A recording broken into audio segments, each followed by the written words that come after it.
All right, talk about it, Hank. Good lateral play. Lateral. Quick throw. Get across. You got to get across. Oh, you no. bum. Lateral. They did the lateral play. Lateral. Push. Oh, he might have got it. No, I don't think he did. Oh, I think he got it. Oh, my God. What a play that was.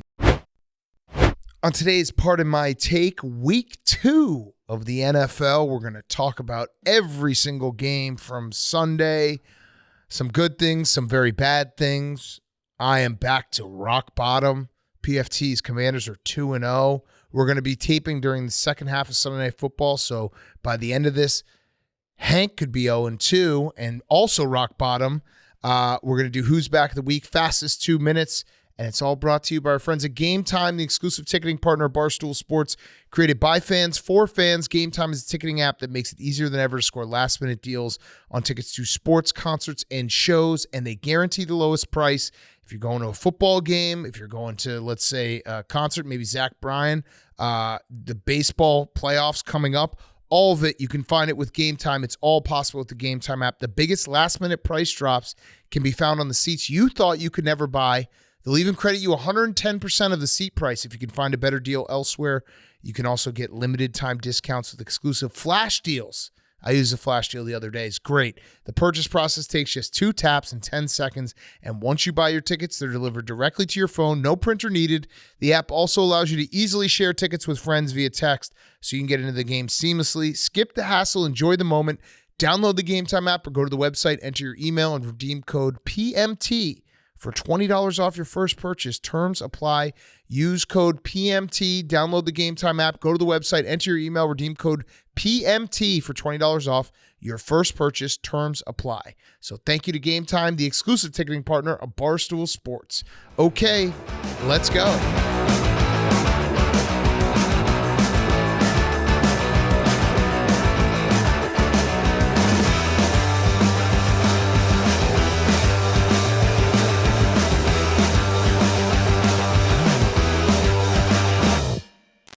Welcome to Part of My Take. Today is Monday, September 18th, week 2.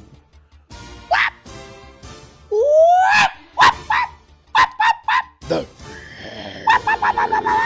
Raiders. Tick.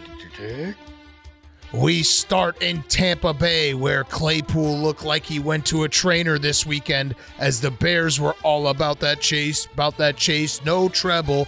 Speaking of base, Mike Dirnt Evans made the Bears defense look like they were fourth stringers. And if you're taking a long view of this game, the Bears played like Dookie. Hey, Tej, have you heard about this? Have you seen this one? They're calling him Bustin' Fields. That's a good one, Boom. Womp womp. Bucs 27. Bears 17. Going from Green Day to Green Bay as they clashed with Atlanta with Drake London calling game. And here's to you, Bijan Robinson. Arthur loves you more than you would know. Whoa. As a new running back scampered to 170 total yards, only to set up Young Way, cuckoo, kachoo, Mrs. Robinson. Don't know I'm lifting all the way. Hey, for the winning kick, the Falcons 25, the Packers 24. Sticking in the South, the pool was rocking in Duval, and in a touching tribute to former Jaguars coach Urban Meyer, Andre Sisco picked off Mahomes. Let me see that thong. Fingers in your booty go. That thong, da-dong, dong, dong. Taylor Swift fans said Travis Kelce and the Chiefs are never, ever, ever going back to the Super Bowl, as birthday boy Patrick Mahomes should have been less concerned with blowing out the candles and more concerned with blowing out the Jaguars. It wasn't a blowout, but after a Sky Green Moore touchdown, the Chiefs had the only fans left in the stadium. Chiefs 17, Jaguars 9. Up to Cincinnati, where Sleepy Joe Burrow wandered around aimlessly, looking completely lost, as he looked at the Ravens' pristine bleached white uniforms and said, "You ain't black." Da da da da da da da da da da da da da da. Lamar. Sus Edwards pounded the D all afternoon long, and it was the cast-off Nelson Muntz Aguilar who had the last laugh. Ravens 27, the Bengals 24. Up to Detroit, where Jared Coco Goff had America in his box. Jimmy Butler too, boom. As Josh was U.S. Open down the field, Reynolds wrapping up 2 touchdowns. But it was a Seattle Seahawks flashing brilliance late with Pino Smith's play heading into overtime, where the Hawks put on their United Auto Workers hats and walked off the assembly Lions. Seattle 37, Lions 31. Speaking of tennis, boom, Zion Tannehill got past his overweight bad tape in New Orleans from last weekend, throwing Mariah Quills all over the field to his receivers. Keenan Jimmy Fallon was very, very rude to the defense, but sober enough to smash eggs on their face on the way to 2 scores. The Titans won in overtime as DeAndre 3000 Hopkins and big boy Mike Vrabel might look like outcasts, but they were ready to put some stank on you. Titans 27, the Chargers 24. Tick, tick, tick, tick, tick. Out in L.A., where San Fran's offense was humming as Tebow Samuel was like a virgin, going untouched with a rushing touchdown, doing his best impression of a Christian, who also scored for the Niners. They weren't all easy, though, as quarterback Cock Dirty had an STD, a sweet touchdown, as he scored to end the first half with 0 time left on the clock. Some would say the points don't matter, but others disagree, as Sean McVay played whose line is it anyway, lining up for a field goal down 10, Drew carrying the Rams to the outright loss, but an important against the spread cover. That's going to mean something, Tej. Niners 30, Rams 23. Some spread. In Mile High, Terry McLaurin Bobert represented Washington well and took the top off, getting his hands all over an enormous TD. That's hot, boom. Speaking of tops off, Logan Thomas had the worst headshot of any Washington commander. But no, that does not make it right to tweet it, Ravel. Keep that video in the drafts. Brandon Johnson & Johnson made the defense autistic after a deep shot almost swung the game for the Broncos, but the Commanders held on and stopped a 2-point conversion, leaving DC fans screaming, "Oh my fucking God, you're gonna make me calm." Commanders 35, Broncos 33. We finish in Dallas, where Johann Sebastian Zach Wilson looked Baroque as Ludwig Trayvon Beethoven Diggs had one of the 3 interceptions, deafening out any last remaining Wilson supporters. The Cowboys offense wasn't finely tuned as they Chopin Wood and had to use their kicker Wolfgang Amadeus Mozart for the majority of their points. It was no doubt the Cowboys would win after seeing a game played with such violence. Cowboys 30, Jets 10. That was the dumbest one we've ever done, Teach. Music to my ears, boom. All right. Fastest 2 minutes is brought to you by our friends at Chevy. There's a new family with unstoppable grit, and they're official partners of Pardon My Take family, and that is the Chevy Silverado ZR2 family. The first ever Silverado heavy-duty ZR2 joins a franchise to make Chevy ZR2 the only truck brand with a full lineup of trucks ready for wherever your off-road adventures take you. With exclusive Multimatic DSSV dampers, rugged mud terrain tires, and up to 14 available camera views, the Chevy Silverado ZR2 and Silverado HD ZR2, a family with commanding and unstoppable grit. Head to Chevy right now, Chevy.com, and check out Chevy Silverado and the family of Chevy ZR2s, the official trucks of Pardon My Take. Thank you to Chevy. We love Chevy, our wonderful sponsor. We are Chevy guys, and you should be a Chevy guy and girl right now. So go head over to Chevy.com, check out Chevy Silverado and the family of Chevy ZR2s, the official trucks of Pardon My Take. Okay, week 2 in the books, except for Sunday Night Football, which we are watching the 4th quarter. Mac Jones just threw an interception. Hank, do you want to talk about it right now, or you want to talk about it later? Let the game play out. It's Okay. not looking good, though. Because PFT had a really good hypothetical question we should ask. I think that we should start the show off with that hypothetical. Okay. Would you rather be in the position of the New England Patriots right now as an organization, as a franchise, or the New York Jets? Patriots. Why is that? Go on. Expound. Better organizational structure in general. But in terms of right direction, wrong direction. Lighthouse. New lighthouse. Fake lighthouse.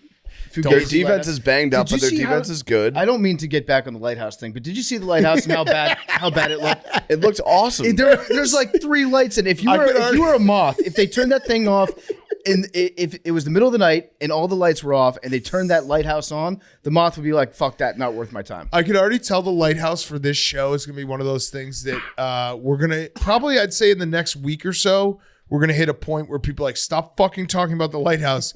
And then we're going to persist, and it's going to get very funny in like 3 weeks time. There'll be 2 weeks where it sucks shit. And it's so you're going to annoying. have to listen to us talk about the lighthouse, and it's going to be awful. It's going to be terrible podcasting. We're the number but then one. week 10, we're just going to do an entire lighthouse show. We're the number one gonna have a lighthouse podcast. I actually did reach out to the U.S. Coast Guard for comment on the situation because there was a very funny graphic that the Sports Business Journal put out of the tallest lighthouses in America, and it had the New England Patriots one listed as number 1, and then number 2 was Cape Hatteras, and then the rest of them. There was an asterisk next to the New England one. It said, asterisk, not an actual functioning lighthouse. Hank, thoughts?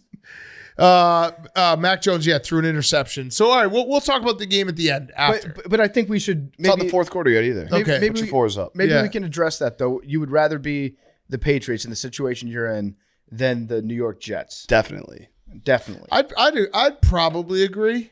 I've got a silver But it's sad that lining. the question There's is no Patriots players that are deactivating Twitter. There's no subtweets. There's nothing like that going on within It's the true. organization. Yes. There is some silver lining And to their the defense is situation. banged up. So, according to Jason OTC, he's a cap guy on Twitter. If the cap goes up to $256 million next year, the teams with the most effective cap space would be number 1, the New England Patriots. Bang. Oh. $115 million. That's Number huge. 2, Chicago Chicago Bears. Bears. Yes. $99 million. Number 3, Washington Commanders. Wow. $85 million. We're the rich. Jets. We're rich, boys. I didn't scroll down that far. Exactly. We're rich. We're rich. We got all this money to spend. Yeah. You're going to get Kirk Cousins. I don't think so. Yeah. Yeah, I think so. All right, well, we'll talk about the Jets and Cowboys. We'll talk about Sunday Night Football when we get there. Week 2 in the books. We found some things out this week. We're going to go through every game. Some hard truths. I'm saying it's hard truths time, which we'll get to. But let's start with the morning slate or afternoon slate. No, morning slate. Ravens-Bengals was the first game I wrote down. Ravens 27, Bengals 24. Lamar Jackson continues to own the Cincinnati Bengals and Joe Burrow. I think he's 7-1 in the last 8 against them. And also Joe Burrow continues his streak of coming out the gates slowly. So he's 1-7 in weeks 1 and 2. The Bengals, this is my big takeaway. I want to talk about the Ravens as well, but Bengals fans were booing the Bengals in the first half. Do we think that's appropriate? Good sports town or bad sports town? I would say good sports town. I would too, just because of how bad their offense looked in the first half. I actually have a plan to fix the Bengals offense. You ready for this? Yeah. It's so crazy it might work. They should throw the ball downfield to Jamar Chase occasionally. Well, it's turns out Because they're not at all. Yeah, just like last year when Joe Burrow missed a lot of training camp and he came in first 2 weeks, they looked off. They will probably be fine, but also Joe Burrow re-injured his calf and was seen limping after. Not great. So I actually am in favor of the booing because it felt like it wasn't a boo, you guys suck. It was a boo, be better. Yeah. There's a difference in the boo. They it was like, expect we more. want you to, we know you're better than this. Boo. I actually shout out to Cincinnati for raising the standards so high in the last couple years. I was shocked by the because boos. after 1 year of success, they would never boo. Yes. Right? But after a couple years, they expect it, so they're going to let them know. The fans in Cincinnati had a banner day. There was also a great headbutt. Oh, Did you see the best fan headbutt? textbook headbutt. This dude was wearing Zubaz overalls, which strong look, very strong look. And he was apprehended by security in the concourse. And there was a guy that was talking shit to him. Executes a perfectly placed, like Scottish hooligan style headbutt. While handcuffed. While handcuffed to the guy's chin, knocks his glasses off That was the best part. and knocks him out. Yeah, the glasses sound and knockoff Yeah. made it a 10 out of 10 headbutt. I was actually wondering this because I saw I've seen some Philly fights recently. I've seen some Bengals fights. I've seen some Cowboys fights today. Do you think that teams, their fans, fight better and have more entertaining fights and are more prone to like physically escalating a situation if the team is good or if the team is bad? Oh, that's I feel like a it's good just question. the fan base. Yeah. Yeah. I think if the team's really good, they get softer. I think you need to be, it's like good enough where you expect more, but you still have that grit to you. But then you get another level. If you're great, then you start robbing banks. Yeah, well, yeah, right. Pick it Like up. if you're on either end of the spectrum, really, really bad or really, really good, I think apathy probably comes into play a little bit. Yeah. Where it's like, yeah, it's not worth fighting. Like, we're going to lose this anyway. Or it's not worth fighting. We're good. We're going to win this game. Yeah. Right in that middle zone is where you want probably the angriest fans. I also saw a great video of a Philly fan after the Thursday Night Football. He was just walking with a leash and a Vikings helmet, and someone yelled at him from the car, and he's like, "I'm just walking my dog." And he was just walking the Vikings helmet down the street. But yeah, the Bengals are looking bad. They were rusty again to start the game. Joe Burrow, I think, had, what was it? I think it was 35 yards in the first half. And they look off. And now that he might be injured again, I would say you took the panic button out. Yeah, you can't get, especially with the Ravens being 2-0 and beating you at home, and the Browns, we'll see what happens on Monday Night Football, and knowing the landscape of the AFC, like, you can't dig yourself that big of a hole. Yeah, if you're a Bengals fan, you're not smashing the panic button because it's happened before. Like you said, they get off to slow starts with Joe, but you're locating it. You took it out of the garage. You want to know that it's still where you left it the last time that you put it away. The Bengals, their offense just looks out of sync again with Jamar Chase. If you can get him downfield, that would be nice because he's fucking awesome, and you should throw him the ball occasionally. The Ravens, however, look pretty good, dude. But Odell might be hurt. Is he hurt? I don't think it matters. They're already the most injured team. They've somehow made Nelson Aguilar good. Yeah, they made Nelson Aguilar good. That's the hardest thing in the world to do. It was a great catch that he had. Zay Flowers looks awesome. And it's still shocking to me to see Baltimore receivers that are that dynamic. Yeah, Zay Flowers is phenomenal. Lamar Jackson was making big plays, big throws. I don't know if this is part of Todd Monken's offense, but it felt like, and this might be anecdotal because we only have 2 games to go from, and we were watching this game, obviously, but it felt like Lamar didn't have as many designed runs, but was able to run very effectively because lanes were just open, and he was getting like whenever they needed a big first down, he was able to get it with his feet and not put himself in harm's way. He was just racking off 8-yard runs like it was. And it was used perfectly, where it's like it wasn't like a designed run. It wasn't him running for his life. It was looking downfield. It's not there. Oh yeah, I'm Lamar Jackson. Here's the space for me to do this. Yeah, he looks awesome. And I haven't seen Harbaugh that fired up after an early season win in a long time. He was like shoving his assistants.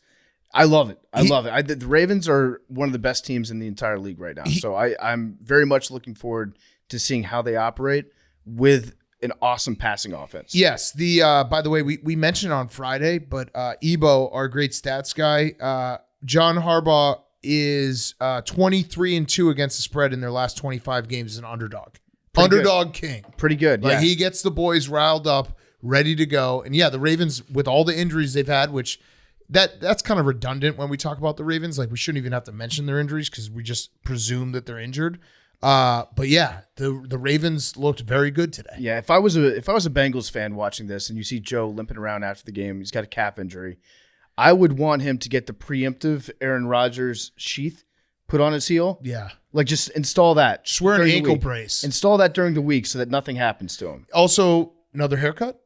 Yeah. What if he just keeps getting shorter and shorter? Just shave it all off. Yeah. If he's just going to keep doing it.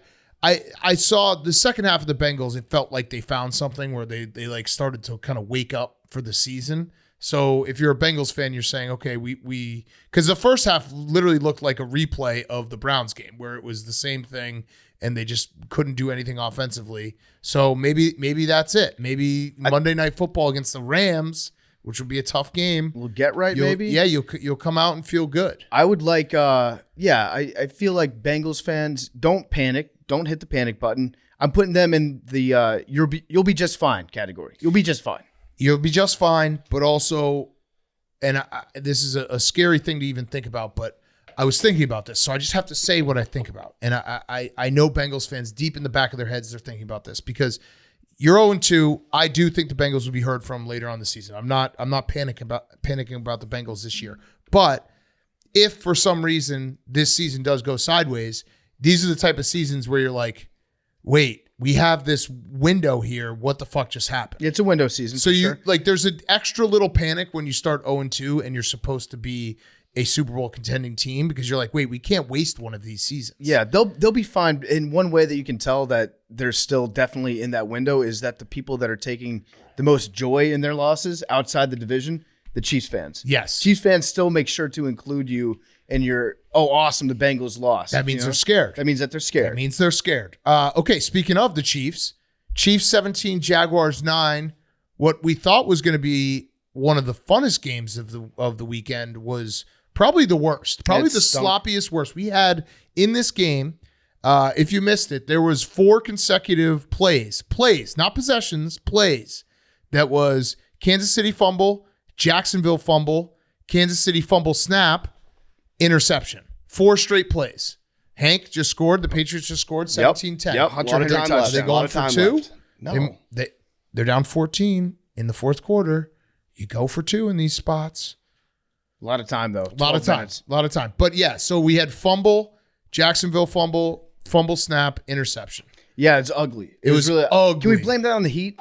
Because they brought the giant thermometer out, which I love. You get 2 giant thermometer seasons, one at the start of the year and then one once it gets really cold. And on the sideline in Jacksonville, it was 120 degrees on the giant thermometer. Whew. I don't know if that thing was calibrated or what, but that's a very hot day. Everybody was in the pool. The pool was rocking. The pool was absolutely filled. Just everybody. You don't get out of the pool, by the way, if you're at a football game and you get in the pool in Jacksonville. You just stay in there and piss. Yes. For the rest of the day. But it was a bad game. It was ugly. Trevor Lawrence didn't look very good today. He looked bad. So we had Trevor Lawrence had since 2016 when they started tracking this. Trevor Lawrence had the most pass attempts in the red zone without a completion, 7. So they went to the red. It felt like the Jaguars were in the red zone. The Chiefs at the beginning of the game wanted to basically give the Jaguars the game. They were getting fumble luck and all this stuff, and the Jaguars just couldn't do anything offensively. And then Mahomes, that drive at the end of the first half, I want to say, where they kind of woke up and went right down the field. That's a game that Jaguars, you're killing yourself because you held the Chiefs to 17 points. And if your offense was just semi-competent, you win that game. Mm-hmm. Like, that's a very winnable game for the Jaguars that just did not go their way. Yeah, as far as the Chiefs go, the passing offense still doesn't look good. Doesn't look much better. Kadarius Toney had a hilarious fumble. He had a very funny fumble where he ran backwards. He fumbled like 20 yards backwards. Yeah, he continues to be hilarious to me. Sky Moore, good receiver, needs to change his number. Yeah. He wears number 24, right? Mm-hmm. 24, that's not a receiver number. No. I know you can wear whatever number you feel that you are that day. 24 is not a receiver. He and Pacheco should switch. They should switch, absolutely. Isn't he 19? Pacheco is 10, I think. 10, yes. So they should absolutely 100% switch. The offense in general this season so far averaging 18.5 points per game. The Chiefs. Yeah. Not good. Small sample size. Only 2 games. Now compared to the Commanders that have Eric Bieniemy and they're averaging 28 points a game. I just thought that was interesting. Interesting. We also had the very rare two offensive line things. Mahomes passing to an offensive lineman, which is a very funny play. You should be allowed to do that, by the way. He just stood there. He's like, what the fuck, dude? Why'd you throw that to me? If you weigh over 300 pounds, you should be constantly eligible. It should be, You should be allowed to catch the ball. I agree. And then we also had the Chiefs bench Jawan Taylor in the middle of a drive and then brought him back in. Now, Jawan Taylor, if you remember on Thursday Night Football, opening night, was getting put all over X videos, being like, this guy's offside on every play. The league said, we're going to watch it closer, and they started calling it on him. And so they benched him in the middle of a drive, which is very rare, brought him back, but they benched him for maybe the best name I've ever seen on a football field. They benched him for Prince Tega Wanoga. That's pretty good, yeah. He's he's from Africa. He moved to Alabama, I want to believe, and he became a 4-star recruit after playing football for 1 single year. Prince Tega Wanoga. When you can maybe look it up, Jake. Wanogo, maybe Prince Tega Wanogo. How awesome is that to be that good of an athlete, huge human being, to play football for a single year, and immediately Georgia's like, I want you. He went to Auburn. It'd be incredible. Yeah. It'd be incredible. Yeah. Shout out Prince Tega. If you're just named Prince, that's very cool. Tega Wanogo. I still think the best football name of all time that we don't talk about enough is Dick Butkus. Yes. His name is literally fact. Dick Butkus. Dick Butkus. Yeah. Yeah. I mean, he was. I think he was on the field for week 1. He probably needs to play for the Bears. At Probably. this point. They could use him. Patrick Mahomes is 28 years old today. Congrats, Patrick. Depressing stat time. No, I don't want to. Is this going to be another like we're Do you never think- going to watch a Super Bowl again? Yo, do you think we're going to be watching Patrick Mahomes when we're 50 years old? Yeah. Probably. Yeah, for sure. And I realized that, and I was like, "Fuck, yeah, we might be." But he's going to be old, and they're going to be talking about him He'll like be he's old, When yeah. he's like 38 years old, they're going to be like, "Wow, I can't believe that you're still out here on the field. I can't believe you're still alive and able to form sentences. Wow, you're so old, 38." And then we're going to be 50. And my son's going to be like, "What's this graphic saying the Bears could have drafted him?" Yeah. Like, don't. It's ancient history. Yeah, I don't want to think about that. Yeah. But he is 28 years old and is already a Hall of Famer. Hall of Fame career. I think if at you 28 years old, if you retire today, he's a Hall of Famer, first ballot. That's gotta be the cool. I want to see someone do that. Yeah, instead of walking away from a team like the Lions when they stink, walk away at the prime of your career when you're on a very, very good team. Right. If In the Andrew middle- Luck had retired with 2 Super Bowls. Yeah, in the middle of a dynasty, walk away. Yeah. But the Chiefs, that was a big win for the Chiefs because it did feel like, oh shit, are they going to start 0-2? Now they play the Bears next week, so that's a win for them. But still, that was a big win to go into Jacksonville with I would say a B- game on offense and win. Yeah, I'd say worse than that. I'd say like a C. They had a C game and they came out with a win. So you're 1-1. And Chris Jones is back, and he was heard from. And Travis Kelce also Is back and heard from. Yes, and heard from. Okay, next up, Hank is dying. Hank, you want to give us an update? How's it going? Dolphins are driving the ball, passing a stop, maybe a pick, maybe a pick? pick 6. Maybe a That'd pick be nice. 6. A pick 6 would be nice for you. Okay, next up, Seahawks Lions. We said this on Friday, but this was going to be the most fun game, and it really kind of proved to be that when these two teams play. Why can't we get these two teams playing on? Pick. There's your pick. Yeah, he's Hank nice. called Hank. it. Let's go. Hank asked for it, and it delivered. Wow, Hank. Coach huge, Hank. huge. Hank's back. Yeah, the Seahawks Lions, all they do is play awesome games together. That's what they do. Yeah, did you see the new thing that the Lions were starting to do this week with the blue ski masks? Yes. So CD Deuce said that he wanted to see Detroit Lions fans rocking blue ski masks at home, which it's weird because this is his first year in Detroit, right? Yeah. But he's like anointed himself as being like the fan representative. I like that. So that's CD Deuce doing that's CD culture. Deuce things. And so he asked them to wear blue ski masks. It's a great idea until you lose, and then the other team gets to wear blue ski masks in the locker room while they celebrate. Yes. You have to be ready for that. But Okay. yeah, the Lions, I guess they looked okay, but it was just too many points for the Seahawks. Well- Geno Smith looked. There was one play where he just started dancing around like he was Michael Vick, and he ended up going backwards like Yes. like Kadarius Toney Yes. on that one play. But yeah, it was a fun game to watch. So Geno Smith was lights out in the overtime. Lions defense couldn't stop anyone. They are now, since 2022, they've had 3 losses where their offense has scored more than 30 points. That's tough. Yeah. That's tough to do. Also, I would like to now. We love Dan Campbell. Love him. Phenomenal coach. Has the Lions going in the right direction. This was a big game. They had the Barry Sanders statue that they unveiled, which it's crazy it took this long. I know there was bad blood, but it's crazy. Barry Sanders should have gotten a statue when he was still playing. Yeah. It's insane. Also, the statue, they nailed it. It looks cool. I haven't seen it It yet. looks very, very cool. So Barry Sanders statue day, Lions big home game. Tim Robinson was there, who was a Detroitian, Detroit native. Yeah. He I think is now, like, if the Chiefs thought maybe Paul Rudd had a little bit of the magic, Tim Robinson definitely trumps that in terms of cool NFL fans.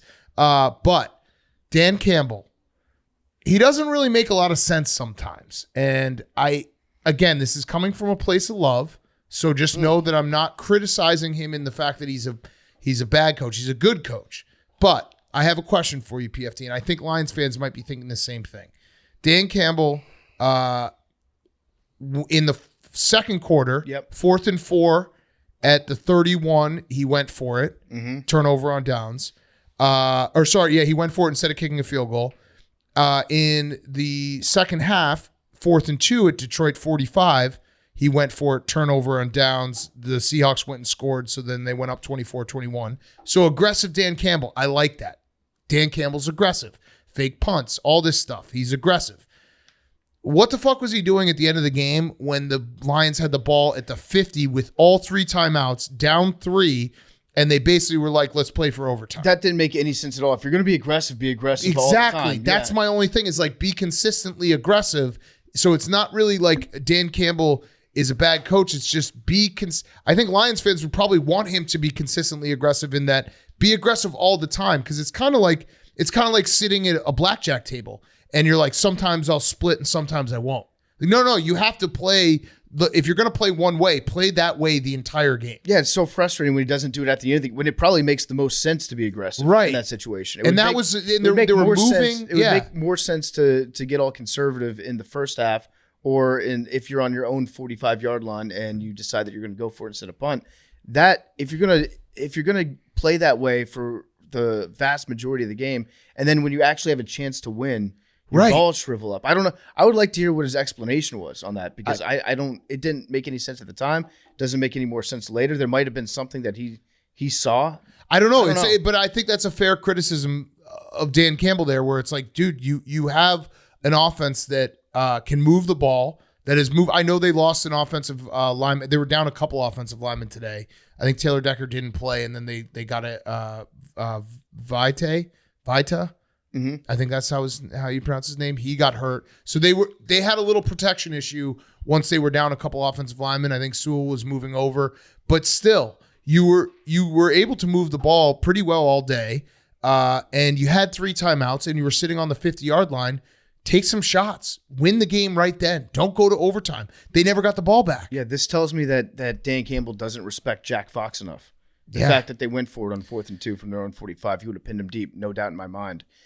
The offense for the Lions still looks good, so I wouldn't panic if you're Detroit. Jared threw his first pick in like 380 plus pass attempts. The streak is over. The streak is over. It wasn't his fault. It was the running back's fault. Yeah. He cut off his route early. And Amon-Ra St. Brown looked awesome again today. Yeah, Amon-Ra St. Brown is just, he got hurt. He was hobbling off. I don't know what ended up happening. It was his foot, but he hobbled off, and then like one play later, they ran a trick play with him running the ball. And it was like, he's just built different. This goes back to that thing that we're talking about on Friday's show, where if the Seahawks, they were in a position where they were massive favorites in week 1, they get the shit kicked out of them, and then they're underdogs in week 2, you bet on that team every time. And Pete Carroll, I think, is a consistent enough coach where you can say, okay, the team isn't going to fall apart. Right. They're going to be competitive in most games that they play. Yeah, and Geno Smith looked great. Like he did, he had a nice bounce back game, and like I said, I think he was 6 or 7 in overtime. Yeah. He was just picking them apart. And Tyler Lockett's going to be catching touchdown passes until we're 55 years old for the rest of the time. And that is the Patriots game. The Dolphins just scored a touchdown. Jake clapped right in Hank's face. The Shrek clap. That was like Northwestern. Now, Hank, there's still 8 minutes left. Never say never. Don't ever count out touchdown Mac. Yeah, I think it's over. That was it. Max memes found that a little too funny, I would say, Hank. I'm laughing at the camera angle. Oh, no, don't. We're not laughing at the camera. Subscribe. Something else. Great golf videos. Last thing with the Lions game. Did you guys happen to see the horniest man alive at the Lions game? Yeah, I got tagged in it. Oh, you got tagged in it? Can I read the text messages? So I think this is kind of a weird move to take a picture of someone texting. Yes. Whoever ended up posting it did black out all the numbers, so that's good. So it's kind of like one of those situations where we can have a good laugh. No one gets harmed. I'll read the text messages to you. The woman says to the man, give me a few. I'm going home after this. He replied, okay. She then replied, then I'm fingering myself for a while. You've got my pussy throbbing. He wrote back, if you can't squirt, then just video you. And he actually wrote, if you can't squirt, then just video you pissing. And she wrote back, oh, I'm squirting. And he wrote back, I want you to piss on my hard. And then he didn't finish that one. I think I know where he's going with that one. And then he wrote, I want you so fucking bad. She wrote back, I want you looking up at me while I watch you eat my pussy. He said, fuck yes. And then he said, I want to come CUM over after this game. Lions fans, you got to be more into the game. I'm going to say it right now. That's bad fandom.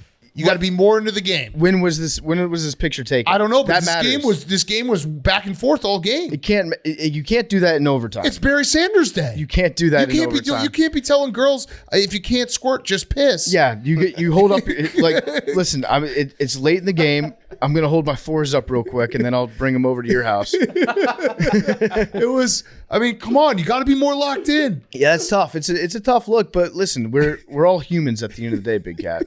I don't know about this guy. He's a dog. If you can't squirt, just piss.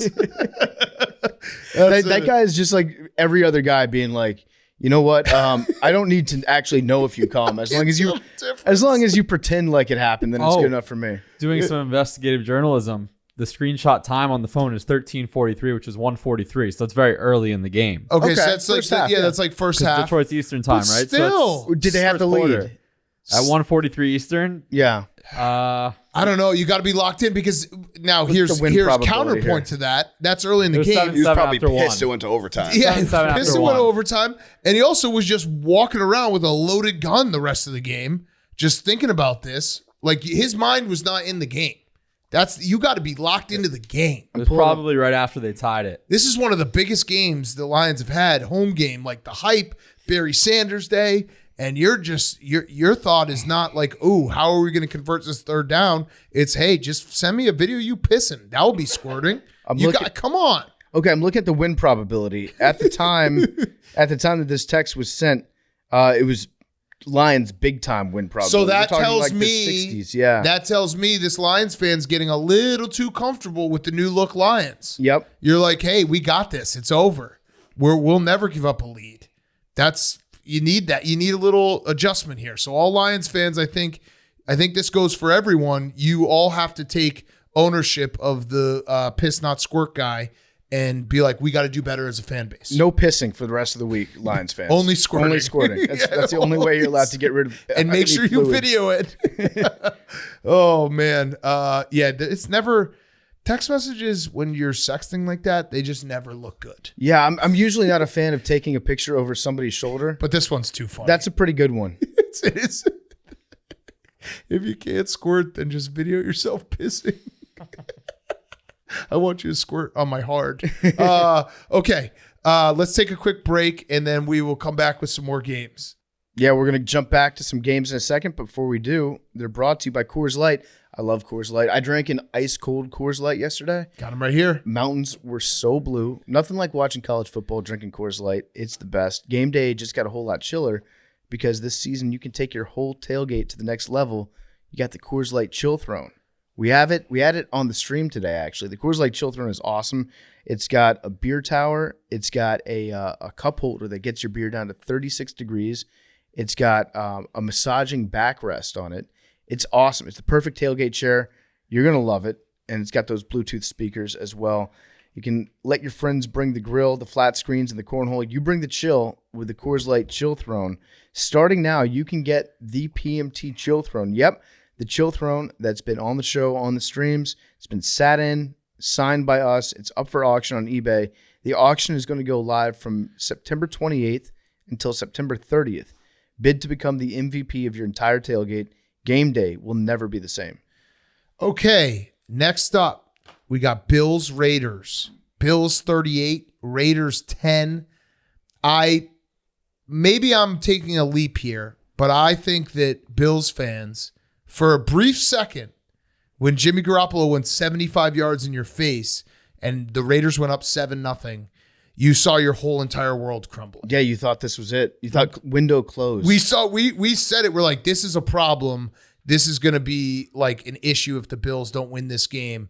And then from that point on, they went on a 38-3 run, and 5 of their next 7 drives were touchdowns, and the 6th was a field goal. You know what the turning point in this game was Josh Allen teabagging the safety. Yes. Just trying to hurdle him, landing with his nutsack right on top of his head. And from that, you can't come back from getting teabagged. No. And Josh just ended up teabagging for the rest of the game. It was great to see. Then after the game, Josh was talking about how he felt last week. He said, I love feeling how I felt last week. I really do, because it makes the good feel that much better. I actually don't think that he believes that. No. He looked very depressed after last week's game. But Turns out Josh Allen's still good. He's very, very good. He's very, very good. He was making Josh Allen throws from weird angles, bullets all over the place. So the Bills are okay. Like, that was a game you needed to blow out the Raiders, and that's exactly what you did. You absolutely blew the doors off of them, and you got to feel good again. You even had Stephon Diggs singing the shout song, which the Bills tweeted out, like being like, see? He's happy. He likes it here. Yeah. So it feels like all is right with the world. The Bills just have to not play the Jets. Yeah, the That's Jets have the thing. that. It's the Jets Super Bowl whenever they play the Bills. Right. And the Jets have 2 games have made Josh Allen look very mortal and the Bills look bad. And so you just got to not play the Jets. Yep. Get out of the division. Get out of the Jets division. And also it helps when you hold Josh Jacobs to 9 carries for -2 yards. Yeah. That you can't be wearing number 0 when you have a stat line like that. Did you see Matt Milano's interception? He absolutely it was a beautiful offensive rebound box out. Yeah. Of Josh Jacobs. They asked him if he bossed Josh Jacobs on it, and he was like, "No, I Milano'd him." We'll see if that one catches on. It's just a delicious cookie. Just a delicious cookie or a perverted Italian. Yes, but that was a man play by him. Yeah, it was awesome. He just he manned him up. Also, did you see Takeo Spike's tweet about his obstructed view? He's not so happy. It was actually like the worst. So I guess he went as a guest of the Bills. They're building a new stadium is the big point, but he was in a suite and he couldn't see the entire field. Well, that's funny because if you're sitting behind Takeo Spikes, you also cannot see the field. Correct. Because his neck goes from the Thickest 20-yard neck line ever. to the other 20-yard line. They did one of these, can you guess this players on Twitter last week? Yes, I saw that. And it was a silhouette of Takeo Spikes, but they were trying to say, okay, played for these franchises, had this many tackles from this year to this year. It's like, we don't need to see anything else. I recognize that outline anywhere. Yes. They called him the volcano because his neck went from his shoulder blade up to like the side of his ears. Speaking of great football names, Takeo Spikes. Yeah, all-time fantastic. football name. But the Bills, they're good. They're back. Yeah, they're back. The Bills are back. Are Bills they playing? They're playing the Commanders in Rowljohn, Maryland next week. So rivalry game, little revenge for 1991. That will be a very good game. Yeah. I'm excited for that game. Should be good. But I'm happy for Bills Mafia because I do think, and you guys can tweet us if we're way off, but when the Raiders went up 7-0, there was definitely like a holy fuck, our lives flashed before our eyes. Yeah, you can't lose. Like, to the what if we Raiders at just home. suck and like everything sucks now? Yeah. Yeah. So the Bills are all the way back. The Raiders, I think the Raiders are going to be not good. Yeah. They beat a Broncos team. I saw a stat. I think it was the Giants didn't score for the first 6 quarters of the season, and they have more points than the Raiders on the season. Yeah, so the Raiders, that's tough. it's going to be a long season, but good news is, let's take a look at the schedule for the Raiders. I'm sure that's easy. They're home against the Steelers next week, and then at the Chargers. They could win. They could peel off a couple wins. Better get them in now, though, because I feel like the wheels are going to fall off. Yeah. If I know Josh McDaniels, this season will end poorly. Yes. The Patriots are back, Hank. 5 minutes left. This is fun watching you 7-point just game. sweat it out. If you're watching the YouTube, go subscribe. You get to see Hank just like he's all over his seat, just trying to Gotta get a stop. figure out a way to. Now you should go for 2. Sure. Yeah, I agree. If you're an analytics boy like us, we're analytics men. Actually, we've graduated. Okay. Next up, Titans Chargers. Brandon Staley's getting fired. Brandon Staley Not going for 2. is not a nerd anymore. And I mean that in a bad way. Yeah. I liked it when he was a nerd. Yes. I liked it when Brandon Staley was going for 4th downs when it was like 4th and 5, doing crazy shit left and right. Now he's playing like a P word. Yes. I'm not going to say the full word, but he's playing like one. Yes, he is. He's a pussy. He's turned from a nerd into a pussy. He's a mental pussy. Yeah. He similar to the Dan Campbell conversation about like be consistent. If you're going to be conservative all the time, be conservative all the time. If you're going to be aggressive. He punted on 4th and 1 from the Titans 44. Yeah, that's not the Brandon Staley I know. It's like How do you turn somebody back into a nerd? Like it's whatever the reverse swirly or reverse wedgie. Yeah. I don't know. We need to bully him back into being a nerd. so. Is Brandon Staley not a good coach, or is it the Chargers are so overhyped he gets unduly criticized. I don't think that they're that overhyped. So Well, no, they do before the season. Come on. You know that every year they're the darling of like, look at this roster. me personally, I did not do that this year. But a lot of media does, and the dudes that they have, like it's the dude off thing. They get Justin Herbert is the media darling, and he's a very good quarterback. But it doesn't show up winning wise a lot, like as much as it should. So Justin Herbert, and this isn't on him. He had, the Chargers are the 33rd team in Super Bowl era with 50 plus points and 0 turnovers through 2 games, and they're the only one that's 0-2. Yep. There's a lot of bad Chargers stats. I also have one. Justin Herbert had 300 yards, 2 TDs. The Chargers defense had 5 sacks. Derrick Henry didn't get 100 yards, and the Chargers lost the game. Yeah, it's very tough to lose those games. It's really, really tough. And they went for 2. I liked when they went for 2 and they threw the pass to the offensive lineman right in Vrabel's face, because you know that Vrabel was watching that being like, damn, I really wish we could do something like that. That's straight out of his playbook. It's tough for Chargers fans when you're playing decent football and then your coach is just absolutely ruining it for you. Right. I do think he might be fired. I think he's definitely on the hot seat.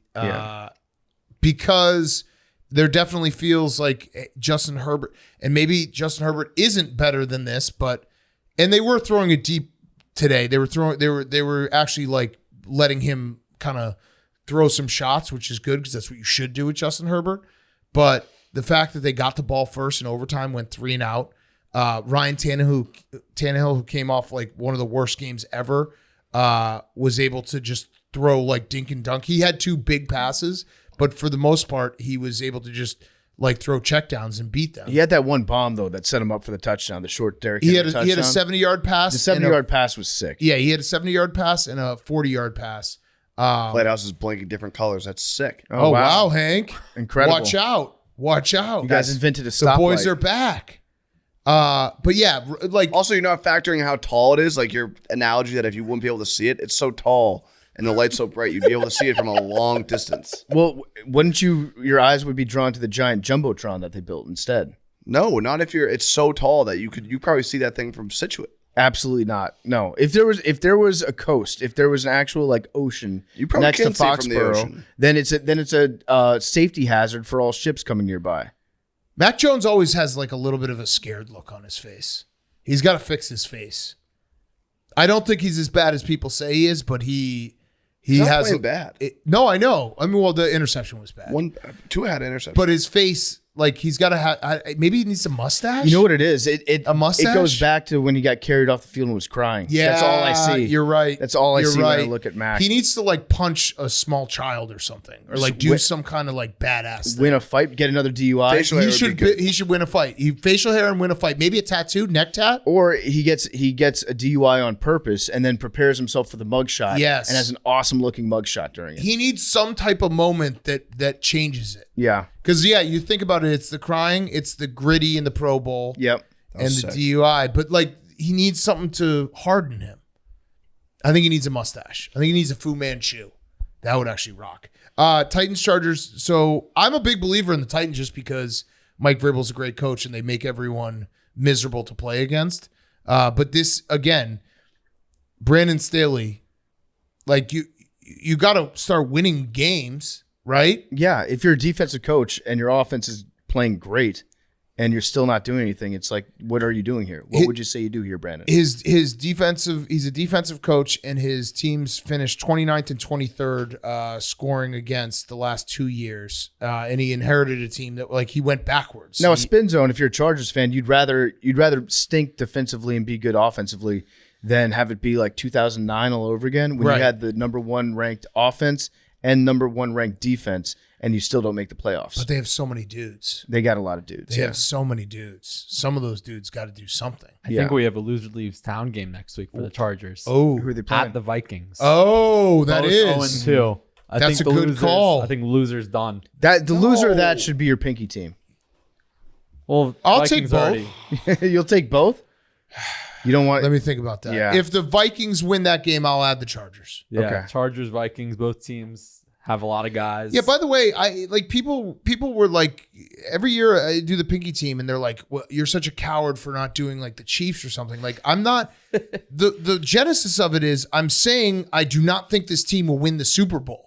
So it would be disingenuous to be like, I don't think the Chiefs are going to win the Super Bowl. You're daring of course the Chiefs. I think You're the Chiefs daring can the win Chiefs the to Super take Bowl. your pinky. Right. I don't. The Vikings are not going to win the Super Bowl. And if they do, I will cut off the tip of my pinky. That's the point, is like, I'm telling you definitively, this team will not win the Super Bowl. If I say the Bengals or the Chiefs, I still think the Bengals could win the Super Bowl. So it would be stupid for me to say that. People want me. They're sickos, perverts. They want it. What about the Patriots? No, I don't think their odds were good enough before the season. Like The were they in Vikings were Super plus Bowl? 4,000. Yeah, they were right on the cusp because they won the NFC North last year. Yeah. They went to the playoffs. They were, in that conversation. You had them a few Super Bowl future on them. I know at least one person who put a Super Bowl That was future on me, them. yeah. So I can 4,000. That's attest a lot to of. it. That's a lot of pluses. Yes. Okay. Next up, I'll do the Bears at the end of the first games just so that people can wait for my sad. I got a lot of things I have to say. Falcons, Packers. The Packers blew this game. Kind of, yeah. But Arthur Smith is a good coach. No, Arthur Smith's a great coach. He's a very good coach, it turns out. And he's also kind of crazy. he looks awesome. We thought he was debating going for it at the end of the game instead of kicking the field goal. They were just showing a close up of him. That's the angle that you get of a coach that's making an insane decision. Yes. But we have no idea what was actually happening on the field during that time. I think Koo was just warming up and staying off the field until it was time for him to kick. But the fact that we thought Arthur Smith could do it says a lot about how afraid of Arthur Smith's brain we are. And also Arthur Smith, the mustache is working because you don't know this because you're obviously on the sidelines. The camera loves you. Yeah. The camera was all over Art. And he had the cutoffs. Oh, he looked so cutoff good. He looked sleeves so and the stash. strong. Is Arthur Smith a daddy? He is a zaddy. I think he's a zaddy. He is a zaddy. Big He time is daddy goals. He looks like a truck driver that won the lottery and never told anybody about it. Yes. You know? Kind of. Yeah, kind of. Yeah, actually. kind of. Yeah, kind Like some dude that was in logistics and then got a lot of money and then pretended to not be in logistics anymore. It was like, I'll just coach football instead. Yeah, that's exactly what Arthur Smith looks like. Yeah, you're right. You nailed it. Fun fact about Desmond Ridder, he's now 30-0 at home as a starter I said going that, back to college. on Friday, I said that he had never lost a home game. Yeah, so shout out Desmond Ridder.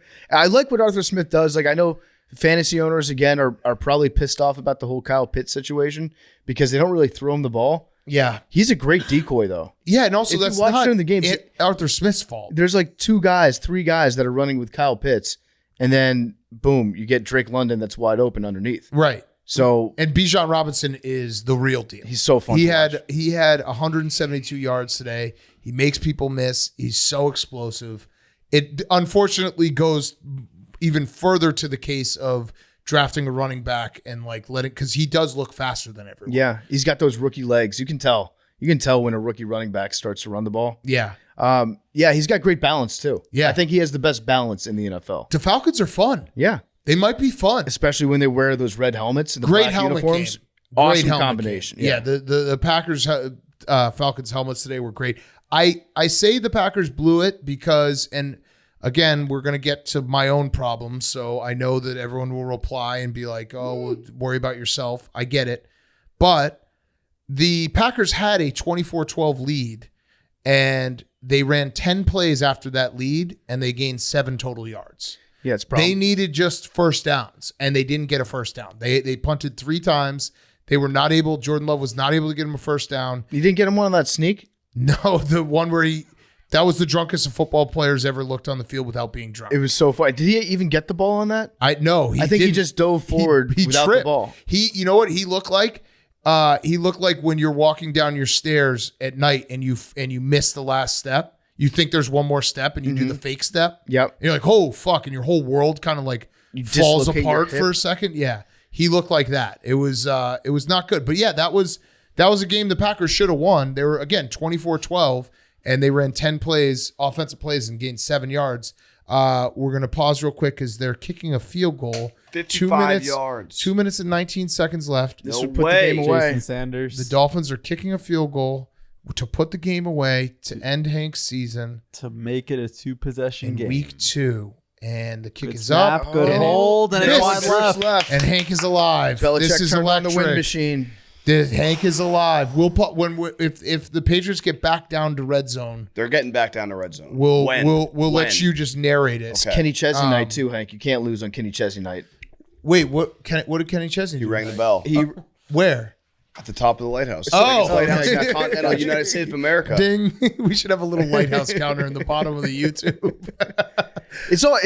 It's so ridiculous that the person that does the ceremony before the game at the lighthouse doesn't light the lighthouse. Mm-hmm. They ring the bell at the top of the lighthouse. They should light the lighthouse. They It should should. be a torch. Yeah, Can we play a little like the Olympics. Can we play a little Falcons schedule game real quick? Yeah, let's look ahead. Let's just look ahead real quick. When there was Falcons- like enemy ships coming into town, they rang the bell. It's like the most important part of the lighthouse. You're obsessed with the lighthouse. We've moved on. Hey, you're talking about the you're Falcons talking about schedule. Paul Revere. Relax. All you think about is the lighthouse. We've already moved on. Bates sisters. Falcons at Lions, Jaguars. I mean, the thing is, I don't really know what the Falcons are, so I don't like. They could win both those games. I'm gonna look at the rest of their schedule and say they will win 55% of their games. Yeah, they don't have a tough schedule. Kind of wild. They only have one true road game in the first 6 weeks. Yeah. That is The wild. London game. They have the Texans and the Cardinals, so those are nice 2 wins. Yeah, I think the Falcons could be like a 9-win team. They'll beat the 10-win Jets. team. They have the Bears, also a win. The Colts. Yeah, the Falcons are going to the playoffs. I think so. I'm going to say it right now. Let's play whose line it is anyway. Can you look up the Falcons at Lions? Falcons at Lions. I'm gonna take Lions -3. I'm going to say Lions -4. Hank, are you looking it up? No. Oh. Whose line is it anyway, Hank? Is Belichick wearing a wedding ring on his index finger? That's a He's weird married move. to the game. That's a weird move. He's married to the game. Of lacrosse. Duh. Yeah. I don't think it's out yet. What do you mean it's not out yet? I don't see it. That's a lie. I don't see it. Definitely out. Okay. All right. Well, whose line is it anyway? Jake, go find that line for us. Lions -4. Thank you. Okay, thanks, Jake. You nailed it. Good job. It came You out. didn't even, Hank didn't even look. I did. No. The line came out in between when Hank said that and when Jake said it. This is so true. We're driving. All right, you're driving.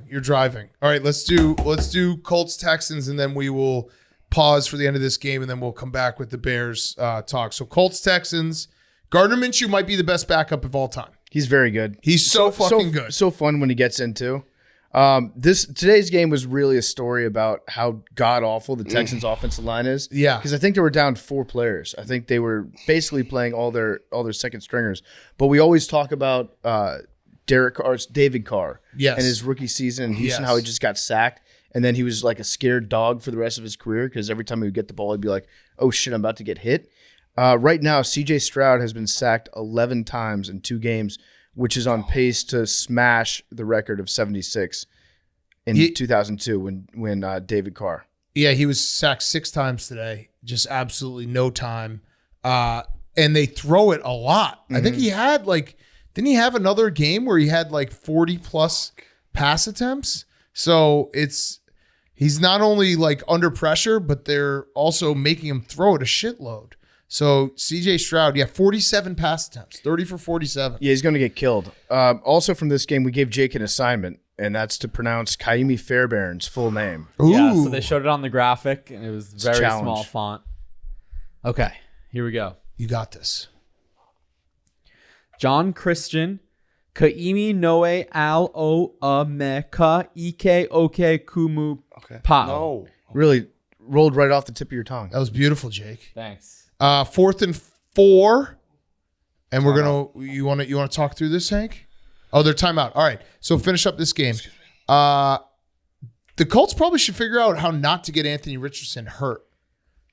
Yeah, he self-reported the concussion apparently. And he's been hurt now twice in 2 games. Or should we reach the level where we need Anthony Richardson to protect himself against himself? Probably. Stop running the ball so much, Anthony. Yes. Hey, you look awesome when you do it, and he's really good when he does it. I would say he looks like the best of the rookie quarterbacks that we've seen so far. Well, in limited fashion. He only played, a quarter today? Yeah, but he looked awesome in He that did. He quarter. scored a touchdown. 2. Two Two yeah. touchdowns. Yeah. Okay. Yeah, the Colts definitively beating the Texans like this, not that bad. All right, here we go, Hank. 4th and 4. 4th and game. Shotgun. 60 seconds. Are you Make sure you get 2 feet inbound, Hank. All right, talk about it, Hank. Drops lateral back, play. pressure. Lateral. Quick throw. Get across. You got to get across. Oh, you no. bum. Lateral. Lateral. They did the lateral play. Lateral. Push. Oh, he might have got it. No, I don't think he did. Oh, I think he got Oh, my it. God. What a play that was. crazy. Oh, That was awesome. great. They're That was, giving it to him. Let's go. Let's go, Hank. remember, Hunter Henry 41 was part seconds. of the You gotta Arkansas go. lateral, You gotta right? review Review it. go. Oh, yeah, they're reviewing it. He was part of the Arkansas lateral. Sure. Little rugby. Strange Strange. 69 is a great jersey. Oh, that's an incredible jersey. You remember Jordan Gross on the Panthers? He was Gross 69. Yeah. That was awesome. Was that Hunter Henry who lateraled it? No. That's a first down, That's maybe. a first down, That's a Hank. first down. That's a first down. Fight. You gotta You're fight. alive. You got to fight. Come on, Hank. Fight, Hank. Fight. Keep fighting. Strange. Light up. Do you want to do a couple ads while they do the review, PFT? Yeah, I would love to. I would love to do a couple ads while they do the review.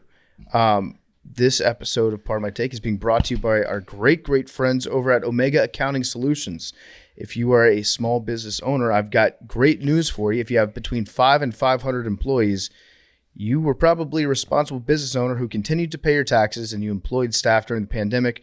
And Omega Accounting Solutions is a small business champion helping you and your business get back the money you deserve through the CARES Act.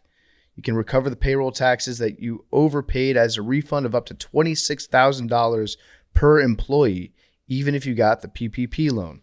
You can learn if you're a good candidate in less than 10 minutes. You get a free consultation. And Omega was recently named the #1 best ERC company for getting your ERC funds by Merchant Maverick. They're a small business comparison and review site. There's still time to find out if you qualify. You can file your claim. Again, that's up to $26,000 per employee. Call 855-505-DAVE or visit Omega Accounting Solutions. Visit OmegaTaxCredits.com/Barstool Sports now. That's 855-505-DAVE or visit OmegaTaxCredits.com/Barstool Sports now. Hank, do you want to get back into doing play-by-play here real quick, and I'll do the other ad later? Yeah, it seems like they're trying to not give it to him. I don't think there's disputable evidence, though.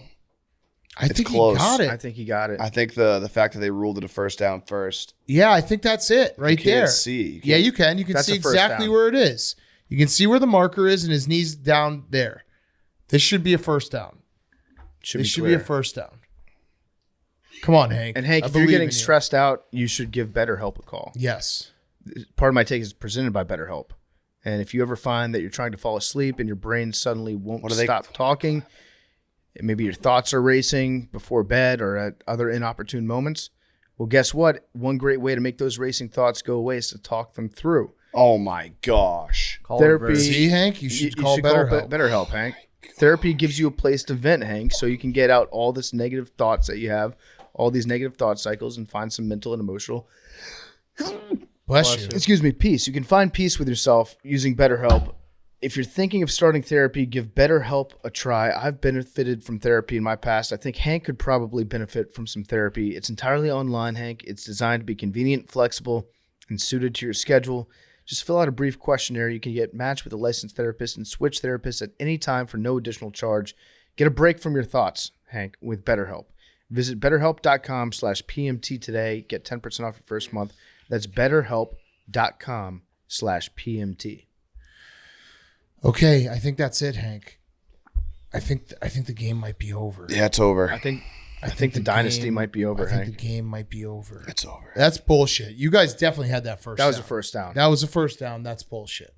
I don't know what the actual ruling was there, but you got robbed of at least an attempt.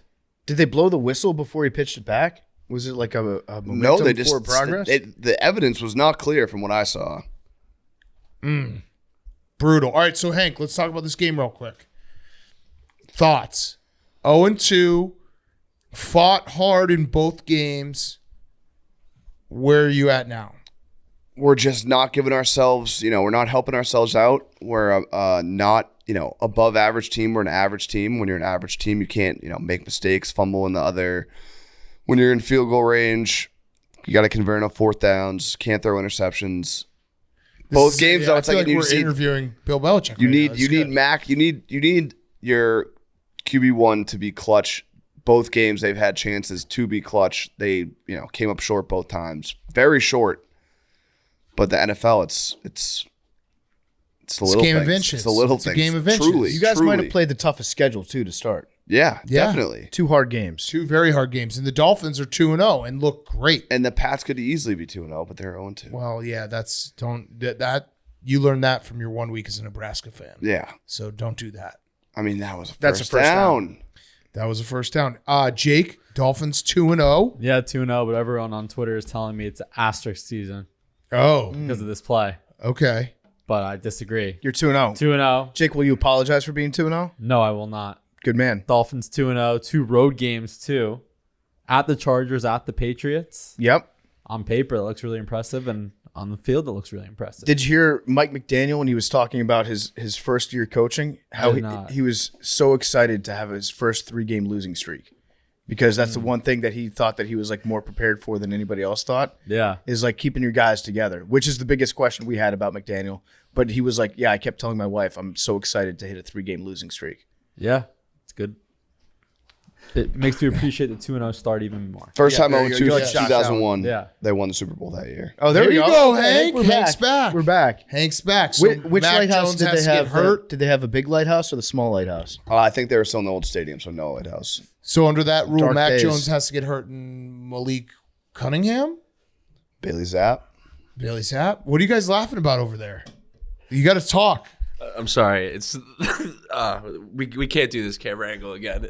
Oh, It looks absolutely Has it changed It since looks last time? absolutely How short do I ridiculous. look? You look so All right, wait. small.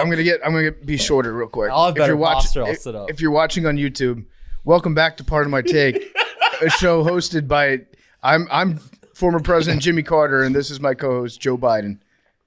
Is Joe Biden tall? Have you seen that picture? Have you seen the Jimmy Carter picture? The Jimmy Carter picture where- he literally looks like he should be in a Russian nesting doll. It's the exact same thing. It's the forced perspective of the camera angles. Yeah. I'm not He's the actually tiniest short. person in Parallax the world. I'm not a little man. Yeah, it's parallax effects. You got it. So Hank, you're now saying Super Bowl. No, I mean that's just what the stats and trends would lead you to believe. It's the last time you were 0-2 Super Bowl. Dynasty. Fact or fiction? So how are you feeling overall about? I mean, Mac Jones. The problem is he has moments where he looks very good. Yeah, the But then he defensive, throws- the offensive line was terrible. He was getting pressured all night. He was scrambling well. He made some good throws. The fumble wasn't his fault. Interception was. Hank, just say the refs fucked you. The refs refs did fucked fuck you. us. You The guys refs were going fucked to you. score a touchdown that drive, The refs fucked you. and you were going to go for 2. You're going to win. Yeah, 0-2 is tough. The spoiler thing is turning out to not be true. Again, when you said it, it made no sense. Every said it game is going to Don't be a want to battle. be a This is spoiler. This was going to be the most fun season for you. The good thing is you guys Every game's have gonna be a your war. literal get right is the Jets. That's nice. Yeah, next week That's nice. Zach Wilson. That has to feel comforting. Yeah. Is that in Foxborough too? I don't know. No, that's no, in, it can't that's be. in the Yeah, Meadowlands. And then yeah. you go into Dallas. Oh, That That's defense my is Super going Bowl. to. that is your I Super gotta get a Bowl. split jersey. That is I your feel like Super a team Bowl. Super Bowl in the regular season has to be a home game. Oh, please get Ezekiel Elliott split jersey. Yeah. Yes, you absolutely should. That would rule. Tua with another really good night too. Tua's good, So same with Raheem Mostert. except for when he turned his ankle on that one play. That looked bad. And having a guy named Van Ginkel on your team is just He's a monster. he's a a monster. I thought, Hank, maybe you can correct me if I'm wrong, but are. at the start of that drive, were you doing the Tua fingers? What? Hold my fours up. Are you sure? Yeah. You were wiggling them around a little bit. It looked like the Tua fingers. How many fingers was he holding up? I was holding up 4. I don't know. I'm just some I noticed. Yeah, 4. Fourth down, fourth quarter. Congrats, Jake. 2-0. Thanks. You too. Asterisks. Yep. Yeah, big time asterisks. That play should have been a first down just by how cool it was. Yeah, strange 69. How are you going to cut that guy Offensive short? lineman getting a first down and to extend the game. Just be like, hey, let's play this out. We need someone in the review booth who's like, do we want more football or less football? Well, I think The that camera angle wasn't directly down the line either. It was like the PFT Jake thing. It was a parallax effect angle that they used to reverse it. sometimes there are plays that are just awesome enough where there should be somebody with common sense, like you said, that reviews them and they're like, this play was too cool. Right. We can't erase this play from football history. And also, right now, that play is now erased from the memory of all football. and there's 30 seconds left, and the minute this game ends, NFL Sunday is over. Yeah. Let us extend it a little bit. Let us watch it. But we get 2 games tomorrow. We get 2 games tomorrow. I love 2 games on Yes, Mondays. 2 games on Mondays rules. All right. Let's do it. Bucs 27, Bears 17. It's over. It's over. What's over? It's over. The Justin Fields era? It's over. He's not the guy. It's bad. It's probably the like most disheartening, heartbreaking realization to be like, I put all my blind faith into this. I spent all summer being like, this is going to be awesome. He's awesome. The Bears have never had a quarterback this awesome. Nothing looks good, and every problem that I knew in the back of my head was there has jumped up. We got the bad screenshots. It doesn't seem like he's seeing the field well. I know the screen game is stupid, but it's also him. Like he's not able to get it down the field. I know the offensive line sucks, but again, it's Justin Fields. Like he has not made any of the steps forward that you wanted as a passer that I was hoping for this year. And I now officially think it's over. Yeah, but it might not be. Remember how good he looked on that first drive? Yeah, I listen. Of course, he could maybe things change and the rest of the year looks incredible, and this is the lowest point of the season. But the Bears have lost 12 straight games. They have not won a game since October 24th. They're a bad team. They're a bad franchise. They're never going to have the right quarterback. It just sucks. It's all over. They're going to find a way, even with 2 first-round picks, to have us not get Drake May or Caleb Williams, or one of those guys will suck because the Bears will always have a sucky quarterback. It's over. I'm back to just the bottom of the bottom. It's over. It's really, really sad. I spent the entire game just like sighing deep sighs and clenching my stomach pillow. It's just over. I don't think that he's going to end up being what he needs to be a good NFL quarterback. And it kills me because I root for him so hard. He's such a great guy, and I want him to be good because he's so electric. But some of the things that he's missing, you just can't miss.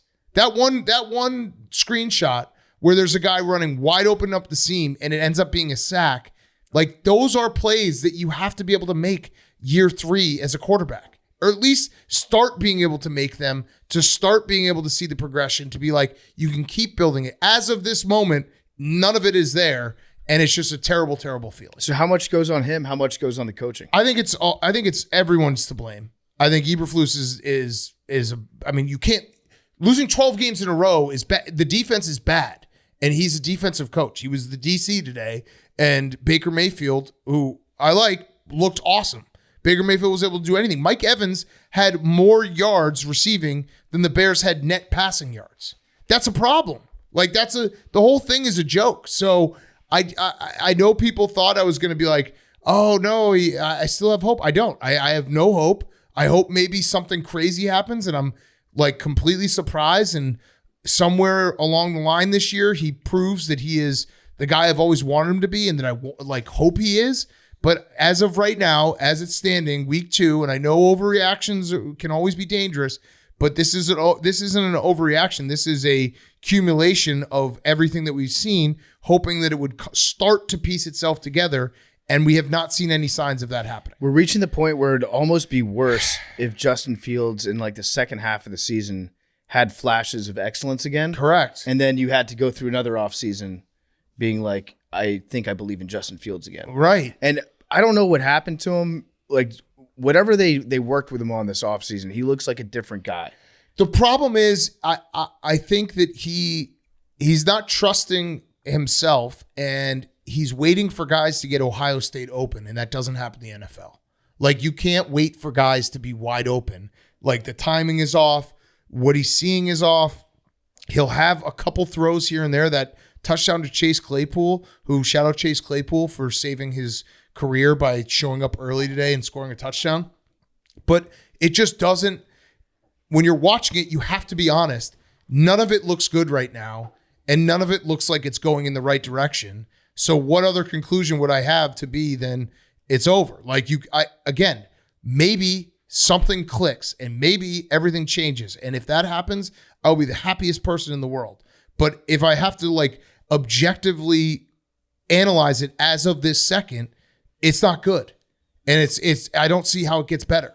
So it sucks. It's been a really depressing day. It was so much fun last year to watch Bears games and have them be exciting. Right. It felt like it was a different franchise that you were watching. Yeah, their defense sucked ass and they were getting beat a lot, but it was still fun.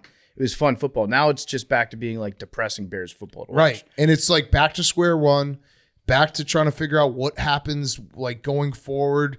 Because, you know, the cap, you got a lot of cap, you got all these picks, but like the most important position in all of professional American sports is the quarterback, and the Bears as a franchise have never been able to figure out the quarterback. Do you think it's something to do with Ohio State quarterbacks that the receivers are too good in college? And that's why they don't pan maybe. out in the NFL because, like you said, you don't get college open. I don't know. And maybe, you know, like it's sick to say, but like I want Justin Fields to be good so bad that like if he went somewhere else and got good, I'd be like, okay, I'm rooting for him. Yeah, like I am rooting for him. Yeah. And it just right now, it's just I have to be honest, and I have to say that none of it looks good, and none of it looks like it's going in the right direction. It pains me to hear you like this. It was really, really depressing because it's so much better for the show when you have an extreme amount of hope and then it gets stolen from you. And now it's heartbreaking fashion. Now I'm actually legitimately saying, like, are the Bears the worst team in the NFL? They might be. I don't know, because the way they've been playing and the way they look, and like the Bucs. Like they were in this game, which is crazy. They made it a 3-point game, and then what happened? A pick six, and then another interception. So it's just, and that was the story last year where they were in games. In the fourth quarter, nothing good would happen. That and was we're like bad pick six too. Yeah, and we're like, oh, screen pass. Yeah, we're like, no, he's building. It's fine. Like winning games is not important right now. At some point, losing 12 games in a row is a problem for everyone. Yeah, for the coaches, for the players, for everyone. Like, you can't lose 12 games in a row and be like, oh, no, we're building something here. Yeah, and whose first round pick do you have? We have the Panthers. So you have Panthers and yours. Right, which, I mean, maybe it would be 1-2. I was saying that during the stream. I was like, has any team ever had 1-2? You're going to have it's so depressing. A very interesting decision to make if the Bears stink and end up getting like a pick in the top 5, maybe even 2 picks in the top 5. No, if they have the number 1 pick, you have to take Caleb Williams. Yeah. I don't care how the rest of the season goes. You just have to. But then the world should get mad at the Bears for taking Caleb Williams and probably robbing us. Yeah, robbing the world of Caleb I understand Williams. How this all works. It's really hard to continue to love and get hurt. Mm-hmm. That's really what it comes down to. You're a fool, Big Cat. Yeah, because Do you I ever really feel like a fool. I feel like a real fool because I really fell in love again. Yeah, and I'm back to square one where I just have always been, where this team just never does anything right, and it hurts. It really hurts. So I can't wait to fall in love again and have the same thing happen. It will happen. People will get to watch it. I'll fall in love with someone new, and then I'll have my heart broken again. I'm like everyone knows, the girl who's in her early 40s. Like, will she ever find someone? No, probably not. It's probably been too long now. Was that movie? Was it 21 Dresses? Yeah, I don't know. I'm that. Like, hey, will he ever find the one he loves? No. You just be a slut for the rest of your life. Yeah, I just got to keep it's really sad, but it's like, hey, you got a good life. You know, you got good friends. You have a great job. You got a good family. Like, don't worry about it. Also, but then all I do is worry about people. It. Literally, all I do is people would hate the show if we all had good winning teams. Oh my god, we were just stunting on everybody. Oh, I was actually thinking about that. If the Bears ever got good, the Badgers won a big if the Badgers won a national title, people would fucking despise me. Yeah, they just I'm a punching bag, which I'm fine being one, but it hurts. I'm sick of getting punched. I still think he'll be okay. I don't. I think he'll be okay. What define okay?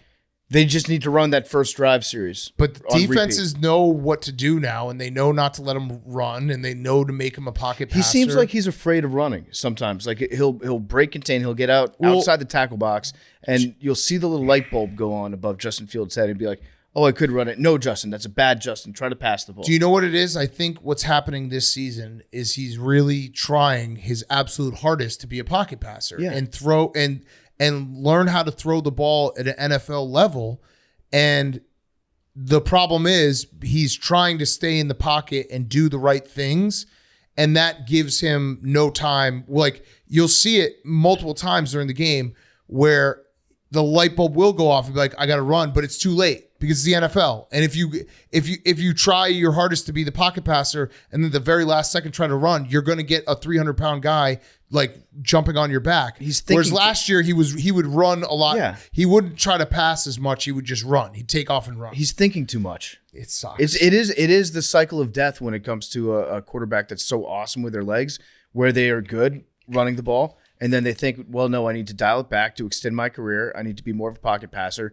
And then you lose everything that you loved about the guy and everything that made him an awesome player. And then eventually he'll get back to the cycle of, fuck it, I'm going to use my legs and scramble. Right. And when he gets back to that point, then he's going to be fun to watch again. And then he'll be like, well, if I really want to make it in this league, I got to learn how to be a pocket passer, not run all the time. They have the Chiefs next week. What if you win? What if you win? Whose line is it anyway? I did that whole thing today. Chiefs. I got myself so pumped up today. I was Chiefs aren't like Chiefs. They're not minus juggernauts. 7.5. I think that's it's more. That's 7.5 sounds right to me. I think it's 9. What is it? Oh, it's More? 11. 11? 12. 13. Oh This my is God. how bad the Bears are. I'm gonna bet the It Bears. makes sense. I'm That's gonna how bet the bad Bears. the Bears are. Let's ride on the Bears. Yep. Like 13-point spreads are only for very bad teams. Yeah, that's really bad. And then we play the Broncos, which maybe we'll be able to win because the Broncos can't get out of their own way. And then I have to figure out what tattoo I'm going to get. Oh yeah, Thursday night football. Because I'm going to have to get a tattoo. Like the Bears aren't going to win that game. There's the Commanders are gonna play down. No, they are not going to win that game. They're really bad. You guys are being nice friends and being like, maybe it will change. They're bad. I just want you to They're have hope. a bad team and a bad organization, and it will never, ever be different. And that's it. The Bucs are good, by the way. Baker's awesome. Baker is fun. He's I'm telling you, I think his teammates love playing with him. He's like putting his head down. He's running people over. He's getting people's faces, talking shit. You get to see the old confident, cocky Baker. It's fun. Yeah, he's 2-0, no interceptions, 490 yards, 3 TDs, no interceptions. Tom Brady never went 2-0 with no interceptions with the Bucs. Oh, interesting. It's very Is interesting. Baker better than Tom? I think maybe. It is cool to see Baker like invigorated and like play really good football. Yeah. It's fun to watch. Okay, that was enough about the Bears. Baker though, congrats to Baker. Bucs are fun. NFC South not so bad. Yeah. It happens every year. We think we know everything when the season starts. Right. And then we get proven to be fucking morons. NFC West better than we thought. We never learn anything. Yes, we never learn anything. Commanders though, 2-0. 2-0. 35-33. A very fun game. I will not be apologizing for being 2-0. The last time the Commanders were 2-0 was 2011 with the original RG3, Rex Grossman III, as a quarterback. This was an awesome second half. First half stunk. We stunk in the first half. Russell Wilson, I don't know what it is about him. He's really good in the first half. Maybe it's the altitude. It's crazy. I think the Broncos just go into every game with a great game plan, use all their good plays, and then they suck. Yeah, right off the bat. They came out hot. They were thrown deep to Mims. Russell Wilson looked like old Russell Wilson. Now he looks like old Russell Wilson. Yes. In the second half. Yes. The defensive line, best defensive line in football. I stand by that. Tied with the Eagles. They were all over the They were place. all over the place. Sweat, Allen, Payne, Young played pretty well. Chase Young, they said he was on a pitch count coming in, and then he was just like, fuck it, I want to play every down if you'll let me. And he did all right. Chase Young played pretty good, but when you have that entire defensive line and Chase Young as a bonus, then yeah, they're really, really fucking good on defense. Yeah, the Commanders are fun, even with Sam Howell spinning around every single play. Yeah, which is scary. He likes his spins, but listen. I feel like Sam Howell, the word to describe him this week, I think last week it was moxie, maybe poise. This week I think he looks sharp. Is he 3-0 as a starter? Yeah, he's 3-0 as a starter. You don't do that by accident. You don't. You beat the Cowboys. Right. You beat a couple good teams in there. The Cardinals defense, obviously elite, but Sam Howell looks pretty good. Good enough. I think Sam Howell is good enough to win 10 games this season. Yeah, with the rest of that defense. I think the Commanders are you could make the argument, and I'm not making this argument, but be like, oh, they played the Cardinals and Broncos. It doesn't matter. You came back from 21-3. Like you have to have something to be able to do that. Yeah. So the last time that the Commanders came down from 18 points on the road to win before today was November 4th, 1990. Shout out Grant Wow. Paulson for that fact. So Wow. they're scoring points. The camera's always on Bieniemy on the sidelines. Rivera's probably going to get a little bit pissed off at that. Yes. That they're basically anointing him the next head coach while Rivera's coaching the Congrats team. to 100. Yeah. 100 Ron for- Rivera, 100. And we did see Riverboat Ron today. You did. We did see it when he went for 2. He was playing like a little bit on that knife's edge, and I think he was pissed off at Sean Payton, and he never beat the Broncos.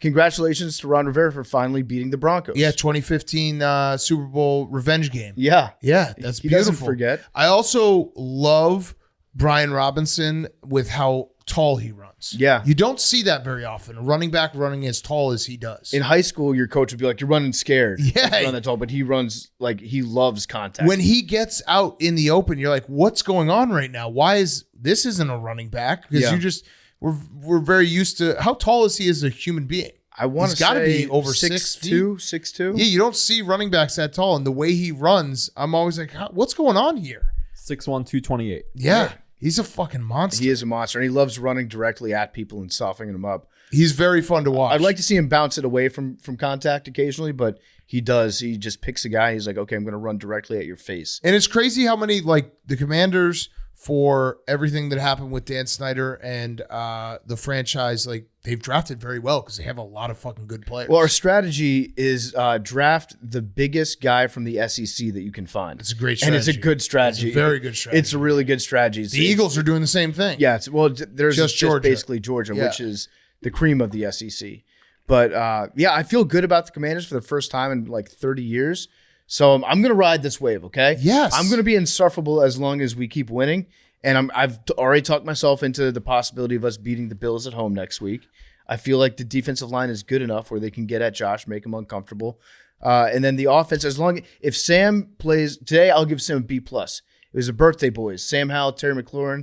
Birthday on Saturday for Sam, birthday on Sunday for Terry.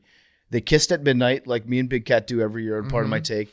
And they had that connection. That was a sick-ass jump ball that he threw downfield. I'll say this. If the Commanders are 3-1, they're for real. Yeah, because they play the Bills and the Eagles. Yep. So if they split those, they're for real. Yep. That's a good test to have. I think they're going to be an average to above average team this year, which is, to me, that's like my Super Bowl. The NFC Beast is dominant. Shout out- 7-1. Shout out to the NFC Beast because they're 7-1. It's the first time since 1989 that a division has been 7-1. And the only loss is against themselves. We eat ourselves, beat ourselves up. Yeah.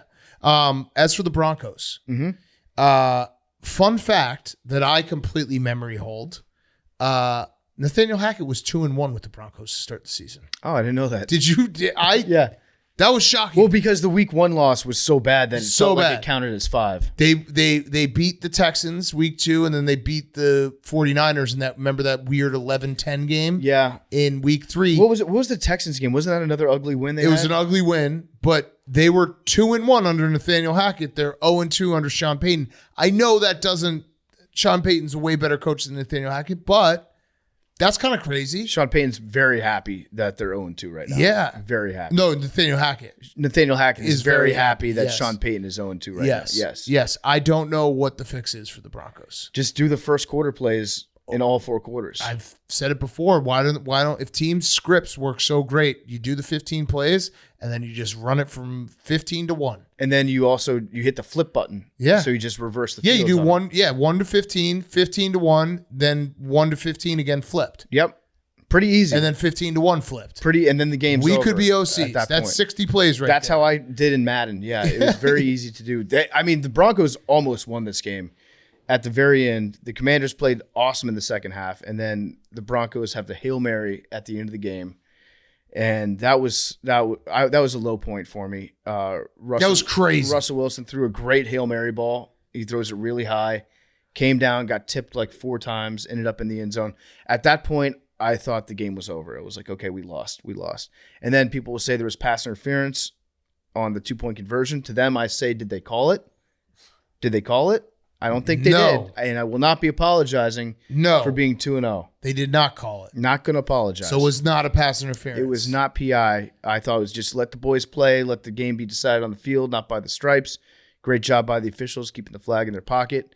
And then, again, Chase Young played pretty well. So if we can get like 75% of his ability, I'm going to be a very happy boy. Also, winning in Denver in September is very hard to do. Very hard. I'm going to gas you up until the Commanders get really good, and then I'm going to be a jealous bitch about it. No, please. Yeah. I expect nothing less. And Because I'm again, as low as I can get, and I can feel your enthusiasm. I'm very excited for you. Mm-hmm. So it's like that fine line where, like, I'll continue to be excited.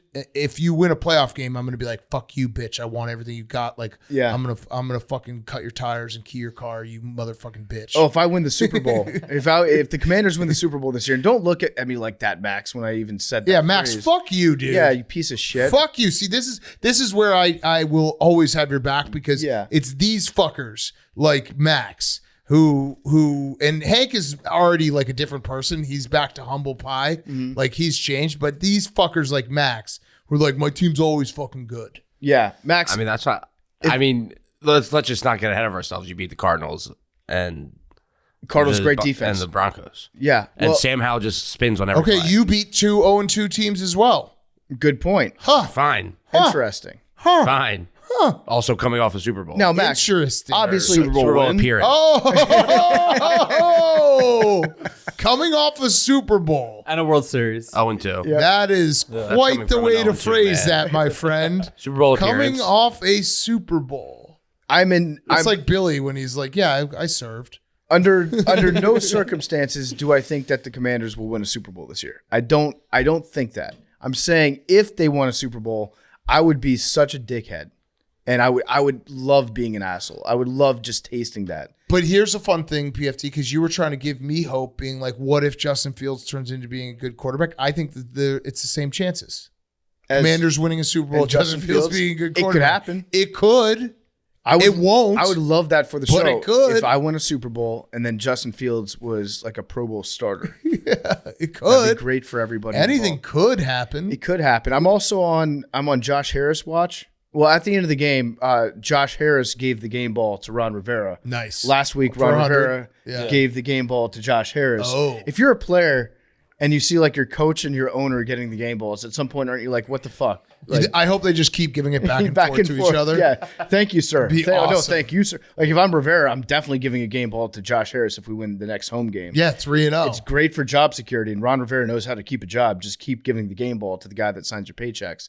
But I watched him in the locker room. I watched Josh Harris. He was wearing that same burgundy polo shirt that he wore likes it. during Handshake Gate. He likes it. It's interesting because that polo shirt does not have the Commanders logo on it. Huh. It doesn't say Commanders. It's like his own burgundy shirt that he brings from home. I think the name's getting changed. I think we're going back to football team after this season. A football team or Hogs? Hogs. Those are the two answers. Yep, our Red Hogs. I'd It's- be happy with that too. Hogs would rule. Hogs would be so sick. Hogs would be awesome. It's a no-brainer. Mm-hmm. But yeah, congrats to the Commanders. 2-0. 2-0. Next week will be very, very interesting. Very interesting. That's a weird way to say that. Why? Well, I don't know. That feels nerd. Bills -3 in Raleigh, John, Maryland. What's actually fascinating about the Commanders season so far, and I know they're about to play their second home game. They've only had one. But it's weird seeing a stadium where you have a home field advantage. And we're going to have a home field advantage. And it's crazy. Yeah. Because in the past, it was just nobody was there. And if you were there, you were wearing the other team's colors. Like when the Steelers came to town, it was like 90% Yinzers in the stadium. Just, I mean, waking up 2-0. Waking up 2-0 is good. I'm gonna read all the feel great. articles. Yeah. I'm gonna watch all the morning shows. I'm gonna get mad when they don't mention Sam Howell as being like one of the better quarterbacks in the NFC. I'm gonna do all the crazy fan shit that I've missed doing. Yeah. Yeah. Okay. Next up. Wait, before the season started, Hank and I had a little debate about who you'd rather have, Mac Jones or Sam Howell. Where do you stand on that now? Mac Jones. Okay. Yeah. Yeah. Okay. Is he 2-0? He's not. Sam is. And Yeah, it was he his played birthday. Much worse teams. Okay. Okay. And you are what your record says you are. Where are you a good seeing point. -3, by the way? I'm seeing 6.5. 6.5. Yeah. I -3 would That's- have been yeah, a that- hammer time on I the love Bills. the Commanders. Yeah. I love them. But if you love them at -3 or +3, you got to love them at I'm 6.5. gonna double my bet. Yeah. Okay. Next up, 49ers Rams. 49ers 30, Rams 23. 49ers are a wagon. They are. This was like kind of a flex by the 49ers because Brock Purdy didn't even play that great. Like he missed some deep shots that this could have been a blowout. And the 49ers still kind of had this game. Like, yeah, the Rams are way better than I thought they were going to be. And Puka Nacua is incredible. He's broke the record today. 25 catches in his first 2 games total. Which is a record for most catches in your first 2 NFL games. Yeah, it turns out Matt Stafford can still throw the fucking football. Oh, he's awesome. He's got like a laser arm. But it was more to me like the 49ers didn't play, I don't know, like there was like a B minus game on offense, and they still were able to win. How much of that would you say differently if the Rams didn't kick a meaningless field goal at the end of the game to cover the spread? That was an all-time move. I would say that they spiked it before, too. I would say that the 49ers like beat the shit out of the Rams. But since the Rams covered, it's like they didn't play their best game, but they won. Yeah. But yeah, at the end of the game, Sean McVay knows the spread. I don't know like who he was really trying to appease on that, unless he knows that the ownership, like the boosters. Yeah, the boosters bet alumni. The alum bet on the Rams every game, and that was an ultimate meaningless but very meaningful field goal. Yes, and the 49ers do own the Rams outside of the NFC Championship game. I think it's 9 regular season games, which I saw I think the 49ers official account tweeted that. You shouldn't tweet that. Yeah. When you say 9 last regular season games, everyone's like, wait, but what? Why did you say regular season? Yeah, what the hell? And it's like the most important game. The one that won the Rams the Super Bowl on the way to the Super Bowl. So yeah, the 49ers though, it's got to be kind of scary. Actually, Hank, this is a good way to bring you back in.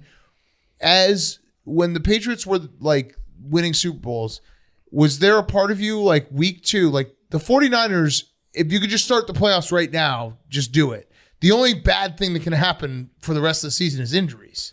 Yeah. Is there a scare part of that? Because I know you have to play the whole season out, but they are so good, and I think they are the best team in football right now. The regular season just feels like the preseason for the playoffs, and you're just hoping for no injuries. Right. Because even the losses, that's where everyone would always try and, the Patriots are bad, but when you have a good team that's as stacked as they are, you're like, bad games will happen, but we're just waiting for the playoffs. Yeah. Right. So get the number 1 seed, get a bye. That's it. Then it's showtime. Just coast a little bit. Going back to Skip Bayless's proclamation week 1 that if the Super Bowl were week 1, the 49ers would have won. Week 2, I would say the Bills. If the Super Bowl was week 2, the Buffalo Bills would be world champions. They wouldn't have even been in the playoffs, though. They had no wins. That's a good point. That's a great point. They would have been on the outside looking in. Yeah. By the way, Brock Purdy, so he did miss some big time like shot plays. I though think that Brock Purdy, we should start talking about Brock Purdy's greatness as it relates to Matt Campbell and the meltdown that Matt Campbell's career has had. If you missed it, Matt Campbell, who's still the coach at Iowa State, they lost to Ohio at Ohio, Maction, this weekend. And then this little short guy on the way, because it's a MAC school, so it's basically, it looks like a high school stadium. Matt Campbell was walking off the field, and this guy was like, "You're on the hot seat." And Matt Campbell turned around and had to be held back from trying to fight this guy. Come on, Campbell, get after him! Hey, Campbell, what are you doing? You're on the hot seat. You're on the hot seat.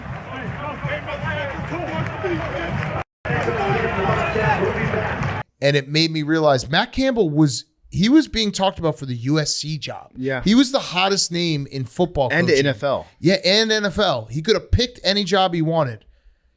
Maybe it was all Brock Purdy. He's a system coach. Maybe it was all Brock Purdy. Brock Purdy deserves more credit for getting Matt Campbell to a point where all these schools were considering hiring him, because since that moment, he's done nothing. And and Brock Purdy has done everything, and he's such a great middleman in terms of getting the ball from the center into Deebo Samuel's hands, right? Or Brandon Ayuk, and just letting him cook, right? So I think Brock Purdy deserves even more credit, in his status should go up even more when you talk about how bad it's gone for Matt Campbell since. Yeah, that's fair. Yeah, that's fair. One and the same. So that was all Brock Purdy. I love it when Deebo gets the ball on the outside, and then he breaks a couple tackles, and then you're like, oh, is he going to get out of bounds? And then he just does like the little swim move and keeps hopping back inside. Yeah. And then goes into the end zone. I feel like he does that every week. It's also just insane. There's 2 teams. I guess the Chiefs too, although their offenses looked clunky so far. But the Dolphins and the 49ers, when they're humming on offense, it looks like every single player is faster than the defense. Yeah. Like Christian McCaffrey, when he gets the ball, is already running at full speed before he even gets to the hole. I love that Christian McCaffrey was talking shit today. It's always surprising to me when he it's like watching a corgi bark at somebody after he gets tackled and then gets up in their face and starts yelling at him. It's like, wait, you're Christian McCaffrey. You're not really like a shit talker, but I like it. I like the fire. I'm actually surprised, though, that the 49ers skill position players don't talk more shit knowing Trent Williams is there. Yeah, he can take It's care like of you anything. can just talk shit and your big friend will handle it. There was a clip that went viral of Trent Williams and his run blocking and his technique. And it's so fun to watch him play because he'll do shit that you don't see another offensive lineman do in the league. He'll like get over your back and then push you down from like the back of your waist and just shove you straight down into the ground. He doesn't always just line up straight up against you and pancake you. He'll like get weird angles on you because he gets bored just dominating people the regular way. Yeah. He wants to emasculate you. He's awesome to watch. He's also crushing the pancake game for Hank. Oh, yeah. Hank, you got that going for you. What's the standings in pancakes? Oh, 7. It Hank. takes a few days. Oh, okay. But week 1, Hank was dominating. Yes. With 7. Look at you, Hank. Mr. It's not all Pancakes. bad. It's not all bad. All right. Before we finish up with the last 2 games, let's do one last ad, and then we will talk about the Jets with Memesy Boy. Yeah, before we get back to the games, I want to talk to you about The League, baby. The League. It's one of our best sponsors, The League. It's a dating app, and they just launched a new feature for gold diggers to find each other. Wait, I had to read that twice. It's actually gold diggers, Goal, like field gold, not gold diggers. I got it. It's a play on words. So it's an app for people who dig goals and want to go for the extra point together. Goals are important when you're searching for your partner. This season, my goal, of course, is to watch the Commanders win it all, hypothetically. The person that you find on The League may not be rooting for the same football team, but you'll be on each other's team, which is an even bigger win. And if your goal is to find your other half this season, The League has a 60-40 girl-to-guy ratio.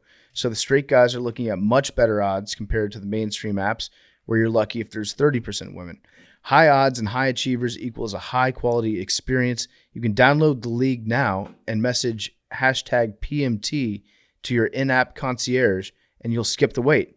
So download, try The League right now, and then in the in-app concierge, message them hashtag PMT, and you're going to skip the wait. Get right to the front of the line. It's almost cuffing season. Check it out, The League. Okay. Before we get to the Cowboys, Jets, Giants, Cardinals. Giants 31, Cardinals 28. Giants with a 21-point comeback. Danny Dimes in the second half was phenomenal. So is Saquon. Danny dual threat. He was running all over the place.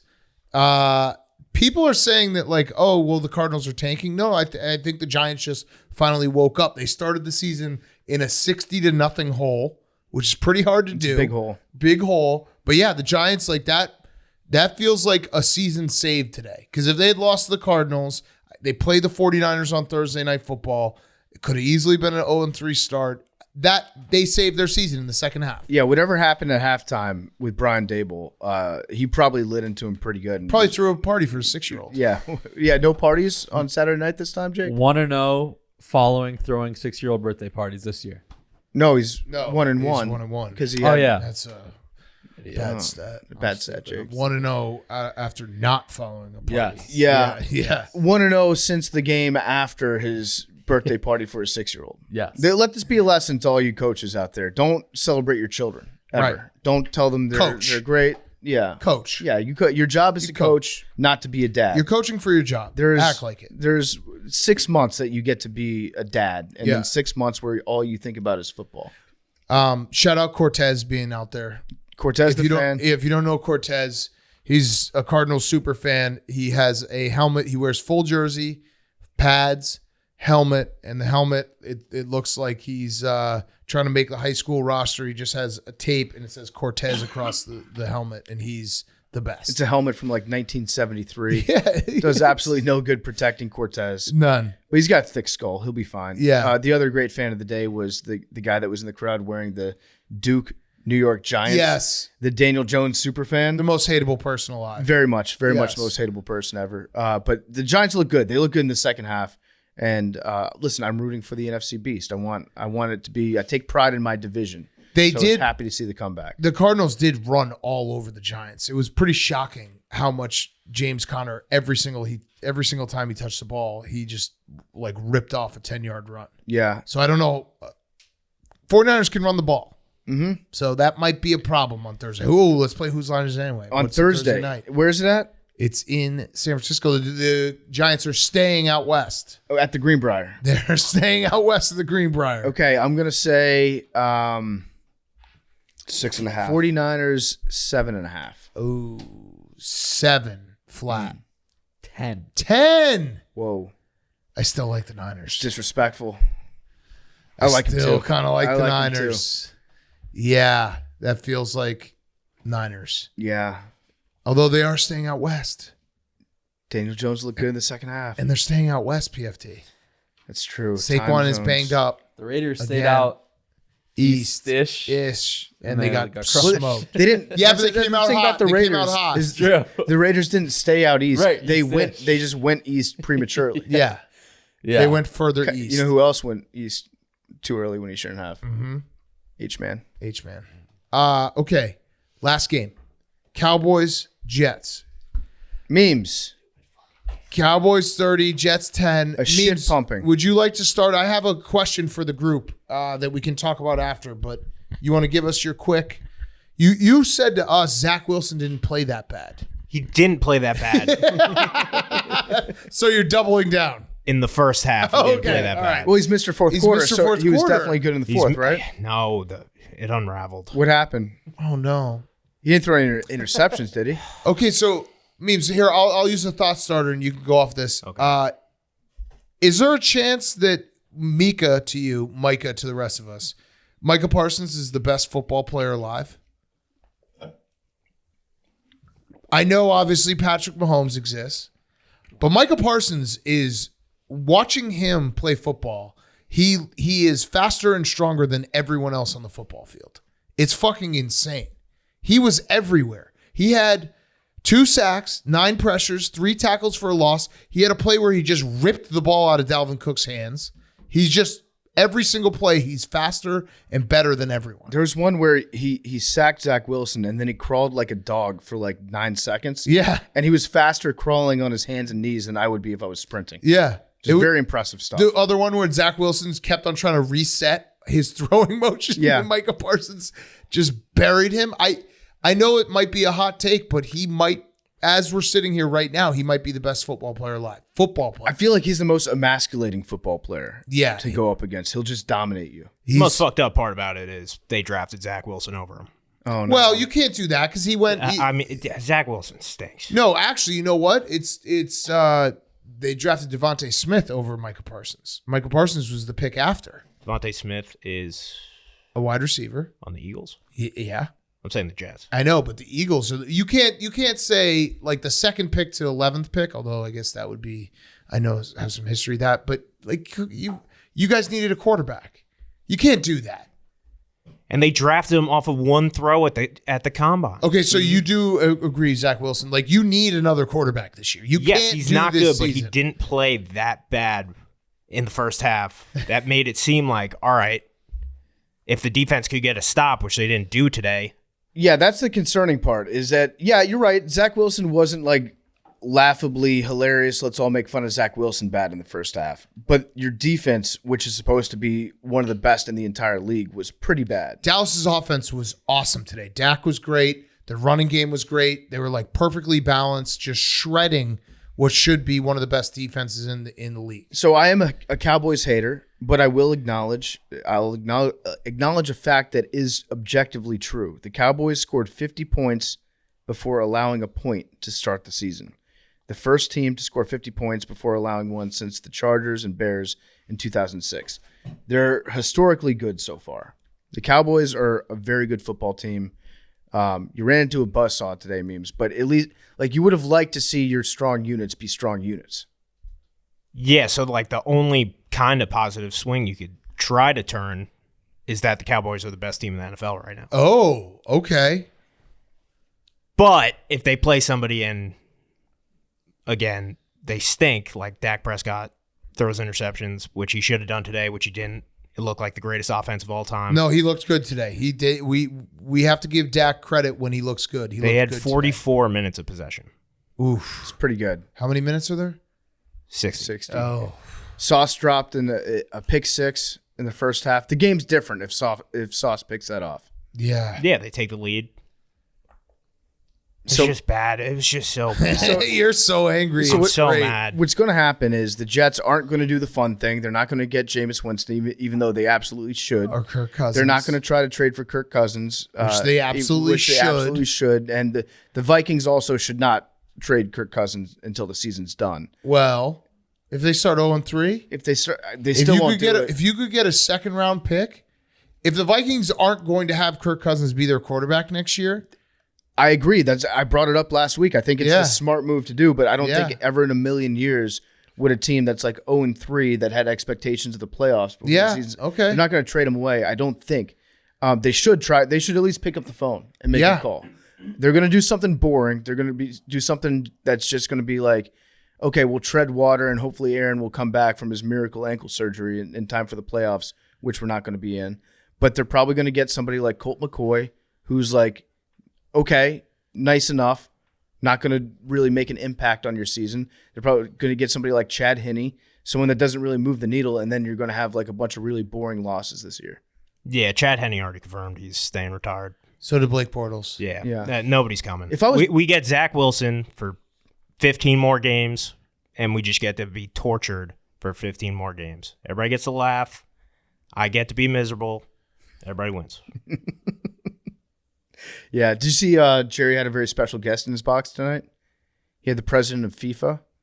That dude was in his box. Ooh. It was a good fancy fuckboy name. Yeah. Was it? What's that guy's name? He's definitely a pervert Who's if he runs FIFA.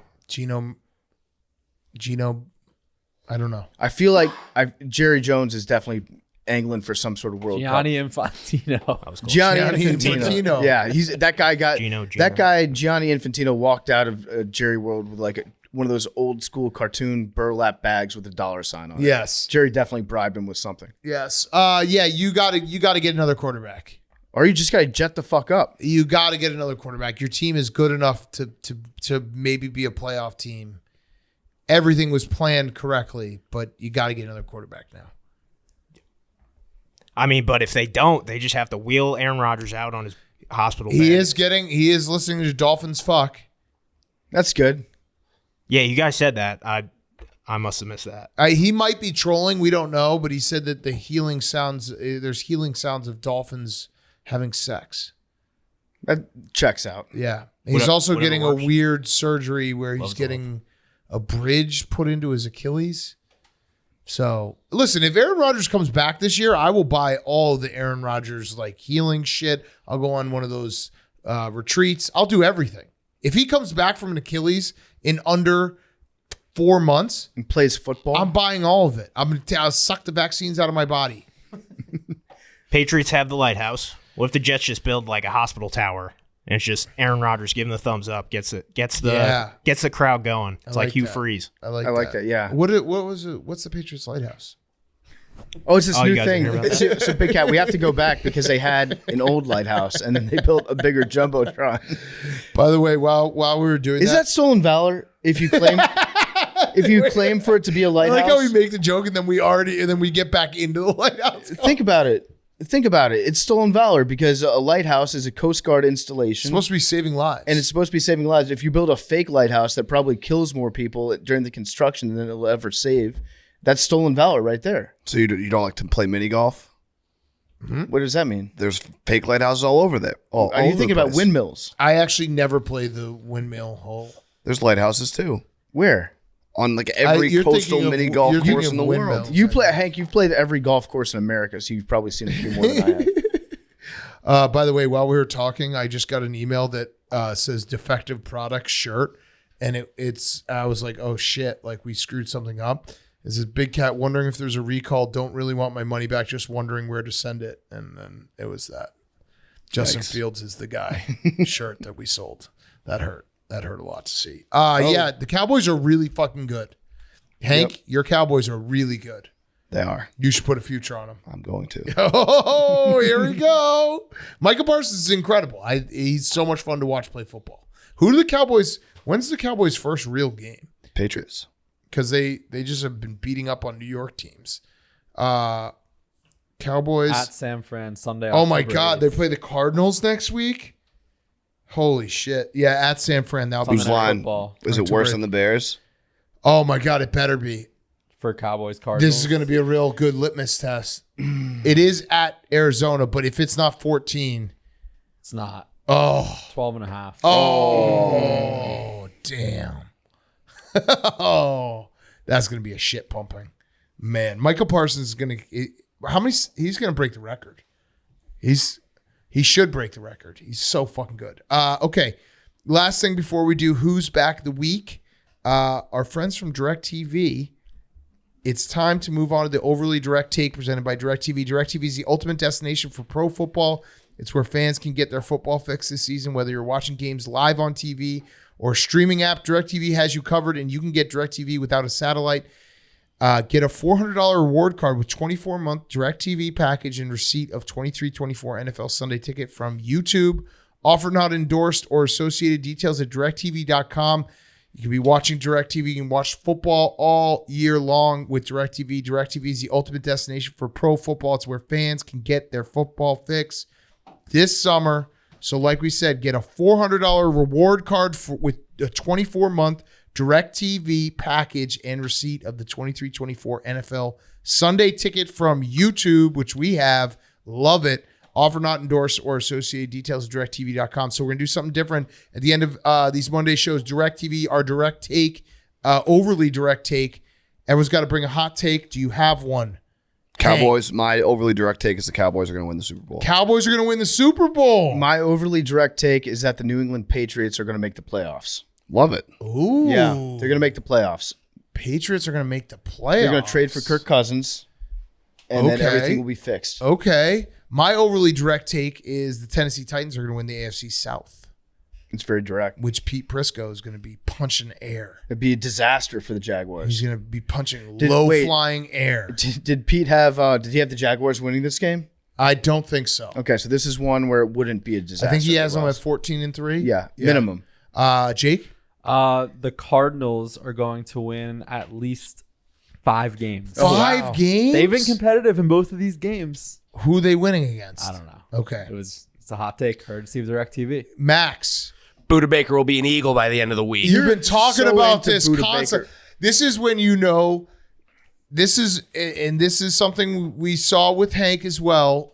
When the Patriots were rolling, you become a truly insufferable fan when you see every other player and you're like, yeah, they'll be on my team. They want to be an Eagle. Yeah. You can tell he just wants to be a bird. That's our guy. There's little crumbles that are. What are that the leading. crumbles? Are you talking about crumbs? Yeah, little. But what are the crumbles? There's little crumbles. He practiced all week today. He practiced all week, and then today he was a late add to the injury report and inactive for the game. Okay. You know, they don't want to get him hurt before a deal's coming. Eagles cleared 2 guys off of their practice squad to make room for potentially bringing somebody else in. Okay. Safeties have been bad and or hurt. Okay. Devontae Maddox just went out for the year. Cardinals are 0-2. Buda Baker, Eagle. Okay. Makes sense. Buda Baker, Eagle. Memes, your overly direct take. Overly direct take, Micah Parsons winning MVP. Micah Parsons winning MVP. That would be awesome. When was the last time that happened? It's got to be like Lawrence Taylor or something, Yeah. right? NFL, I mean, they never give it to defensive players. Lawrence Taylor, Lawrence Taylor. There we go. 86. So, Micah Parsons, MVP. It's not crazy. It's not crazy. Okay, well, thank you to DirecTV. Those are our overly direct takes. Let's finish up. We got Who's Back of the Week. Hank, you want to start with Who's Back of the Week? It's also, you know what? I'll ask you this way. Roback question, rhoback.com. Use promo code TAKE, 20% off your first purchase. Q-zips, polos, joggers, hoodies, shorts. I'm wearing the joggers right now. I never take them off all weekend long. I am a joggers guy now, thanks to Roback. Roback.com. promo code take. Also, our guy Coach O is a Roback guy. I don't know if you guys saw that. He is he's officially endorsed by Roback. So Roback.com, getting all of our friends. Roback.com, promo code take. Hank, who's your who's back of the week? My who's back of the week is journalism. Okay. Oh. We talked about it Thursday when it broke. Biz and Whit on Spit and Chicklets podcast, the Mike Babcock news, they kind of broke it. They were the first to the story. They got a lot of pushback from, traditional media, hockey media, saying that, this was sensationalist news. It's fake news. Babcock's not doing this. It's not an issue. And then Columbus ended up having to look into it more. And then today he resigned as coach. So the pen is mightier than the sword. Yes. Shout out Biz. I like that he stood on it and he said, yeah, we're a players podcast. So if you mess with the players, you're gonna hear about it. I think he said you're gonna hear about it. No spit, no lube, sandpaper finish. Yeah. He though there was a lot of real journalists who were coming after Biz, being like, you guys are making it up, you're sensationalizing, doing the old playbook of trying to drag Barstool through everything. Biz and Whit stood firm, and they're like, this is what we're hearing. This is the story. It's fucked up to do this to players, and I'm happy for those guys. They deserve it. Yeah, apparently it was like multiple people on the team too. So it's not like one guy that this happened to. Yeah. It was several players, which is it's still a wild move to bring somebody into your office and be like, show me your camera roll right now. It's also crazy. Like I was just thinking about the whole thing and how everyone was trying to there was this backlash to RA, Biz, Whit, Grinnell, like trying to take down their show. Merles. Yes. Merles. Everybody Rides. They were trying to take down their show. It's like, these guys are popular and the biggest hockey podcast for a reason. They're fucking successful, hardworking, smart. Well, maybe not hardworking. Smart. Like they don't just make shit up. They wouldn't have just made this up. Mm-hmm. They're not crazy people. Like they're not sensationalists. They protect players and they speak for players, and they're not trying to get crazy headlines. This was a story that they stood on, and I'm proud of them. Yeah, it sounds crazy to say. I'm proud of them. They wouldn't want drama if it wasn't warranted. Exactly. They're not drama guys. They want to make people laugh and want to talk about the sport they love. So the fact they were in this probably made them uncomfortable, but it's fucked up that anyone questioned their motives ever. Yeah. It turns out they were right. Yeah. So I want to get my soapbox for the boys. You should start a rumor that Eberflus is doing that to the Bears players. I heard he was. And then they'll get him fired. I heard he was. Luke Getsy. PFT. My who's back of the week is Lauren Boebert.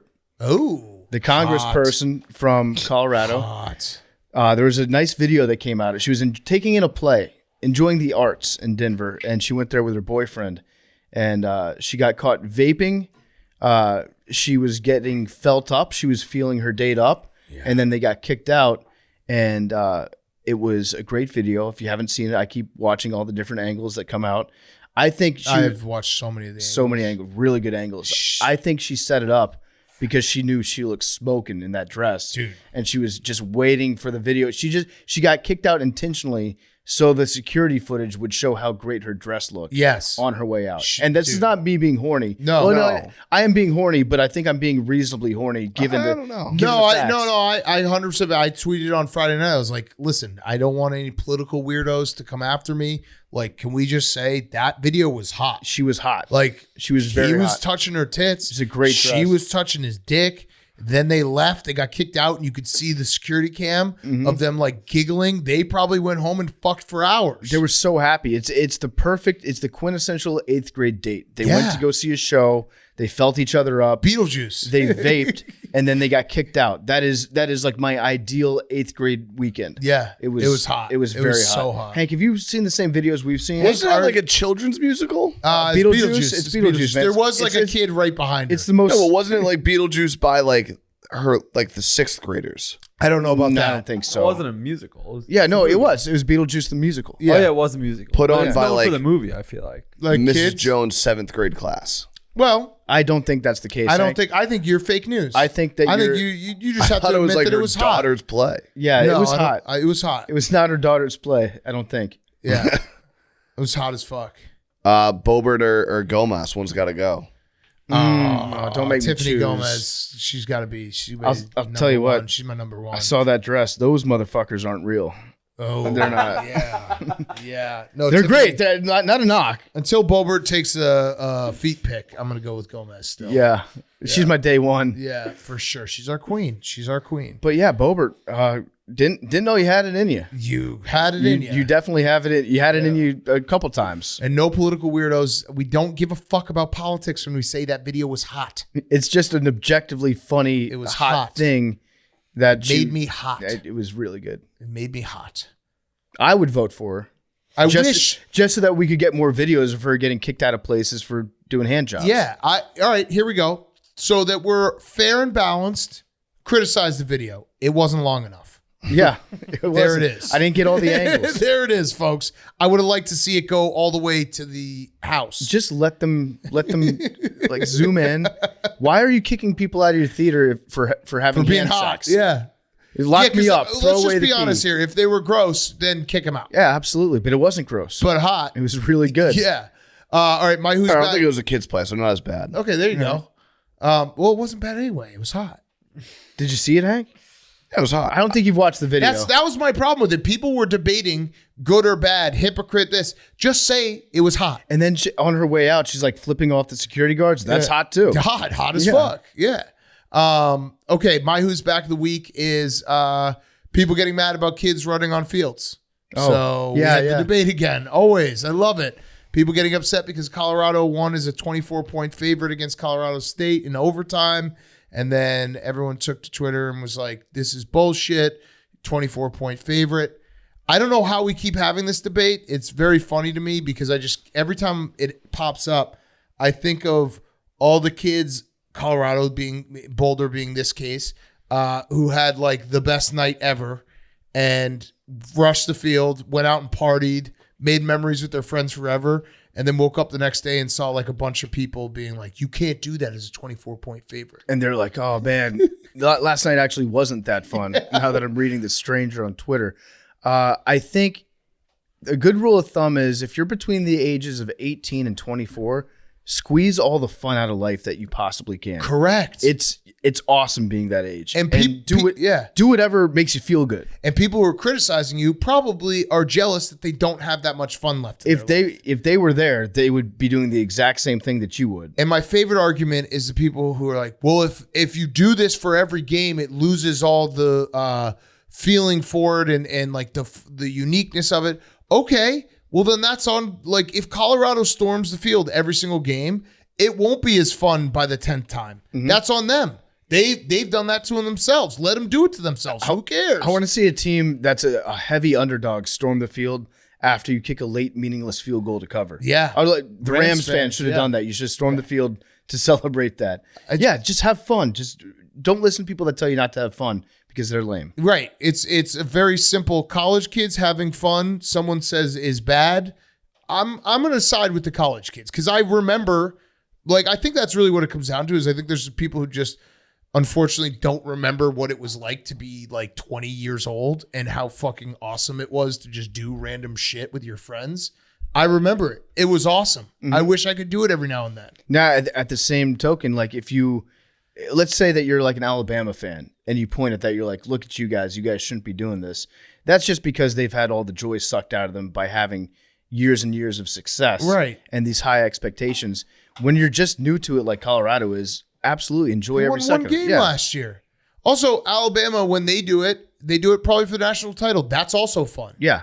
I get it. There's different like schools that have varying degrees. I still though, like, if kids are doing it and having fun, fuck it. Have fun. Live your life. You remember when they stormed the field at Tennessee last year and the goalposts? Yeah, it was like in the river, right? Yeah, they just took that goalpost is still floating around Knoxville somewhere. Yeah. That's fun. Enjoy that. Yeah. Because who knows? Next year you might lose to Florida in heartbreaking fashion, just get your teeth kicked in. I got to storm the field in Madison one time when we beat Ohio State my freshman year. It was fucking awesome. We all got to storm the court for basketball. Yeah, it was fun. Oh, and you guys First time won the I've Big ever Ten done that. championship. We did. We won a share of it. And you got to speak on the stage. Yeah, it was fucking fun. Yeah, it was really cool. Yeah. My who's back is Champagne. It wasn't weird at all that I was a 37-year-old dude swearing on stage. No. That Lauren Boebert video was so hot. I'm going to watch it again. I am too. Let's watch it together. My who's back is Champagne. Let's get a blanket and watch it together. All right, Champagne. It's Champagne season in the locker room. We had 2 division clinchers this week Yes. in baseball, the Braves and the Dodgers, and then the Orioles and Rays. Division's not settled, but they're both in the playoffs. Yeah. 2 weeks left. PFT. That's another thing people get mad about. yeah. The celebration, like when you clinch the playoffs. Fuck Yeah. it. Mm-hmm. Spray some champagne. Yeah. The Orioles ran out of booze and they started just spraying condiments on each other. Oh, really? Yeah, that. it's pretty awesome. Doing lines of Old Bay. Also, probably, what's his name? Peter Angelos? No. Yep. Yeah. He probably was like, oh, we only need like a 24 rack. Well, you probably got him Andre. Yeah. Yeah. J. Roger. Yeah. I'm watching Yeah. the video right now. She just goes right at his dick. Yeah. And she did a little like, oh, stop. We're watching Beetlejuice. Yeah. And he was like, no, you're so hot, babe. I want That's you to come all over my. I want you to, instead of, if you can't squirt, just pee. Yeah, champagne season. Who else? So Braves and Dodgers won the division. Orioles and Rays clinched a playoff spot. And we have 2 weeks left. Bloopy, by the way, today got absolutely torched by like a 6-year-old. Oh, I love that. He was playing, I think he was playing free safety. Just got burned. I can't, baseball playoffs. Yeah. Cubs, I don't think will be in it, but Yeah. baseball playoffs. Also, dingers only. PFT is going to lose. I'm gonna but lose. second he place was is going still to up for lose like grabs. the second weekend. I lost the second I said Yordan Alvarez, and he was injured the day before the draft, and I didn't know that. If he was healthy, it's anybody's game. I've started training. I mean, loosening think up my arm. I think- ordered Spider Tack. Yeah. Think about how bad his team is. I had a pedophile alleged who I had to drop And and he subtracted your score. take away his home run. It was a very bad season for me. Who's going to be catching though? That's the question. That's a 3-way race between me, Memes, and Shane and Evan. Okay. Right now it's Memes. It's Jake, 2 I weeks would left. love for you to catch. I'm trailing by 16.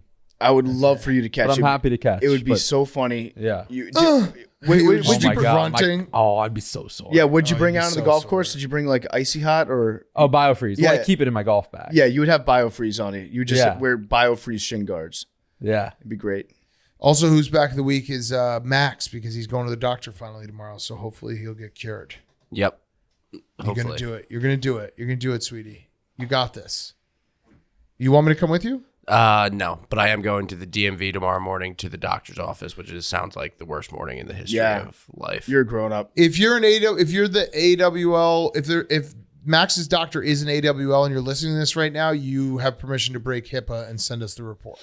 Or just bring out the tarp and put him down. Can you get us a report so you can give it to us on Wednesday? Yeah, What was that? Does that mean you're not? I will not be giving you a report. Why? We share everything here. Memes just had to move away from that voice. Yep. What do you mean? You're not going to tell us what's wrong with you? I'll tell you. I'm not going to give you like my vitals. Well, there's a rumor that you have swine flu. So And that you were would attacked by honestly a bear. rock. Swine 09. It would be great if you had swine flu. It'd be good Swine for would. the show. I had swine back in the day. You did? Swine- oh yeah. Is that just what they call in Philly when you eat too much pork? Swine 09? Yeah. All right. Great show, everyone. We'll see everyone on Wednesday. Let's do numbers. Random. 18. Also, tune into the Ryder Cup. Yes. You guys Ryder are all Cup. debuting in it. Yes. Yes. First episode airing today. Yes. Everyone can stop yelling at Barstool me. YouTube. Yes. Thanks for getting that up, Max. Yeah. Yeah, I good did. job, I had Max. nothing to do with the editing of If there's this. any mistakes, let us know. Or let Max know. Numbers. Memes, you ever gotten this? 1. 3. Nope. 69. Do 57. 18. 20. Shane, 10. Would you guess 50? 1. Uno. 81. Ah. Damn.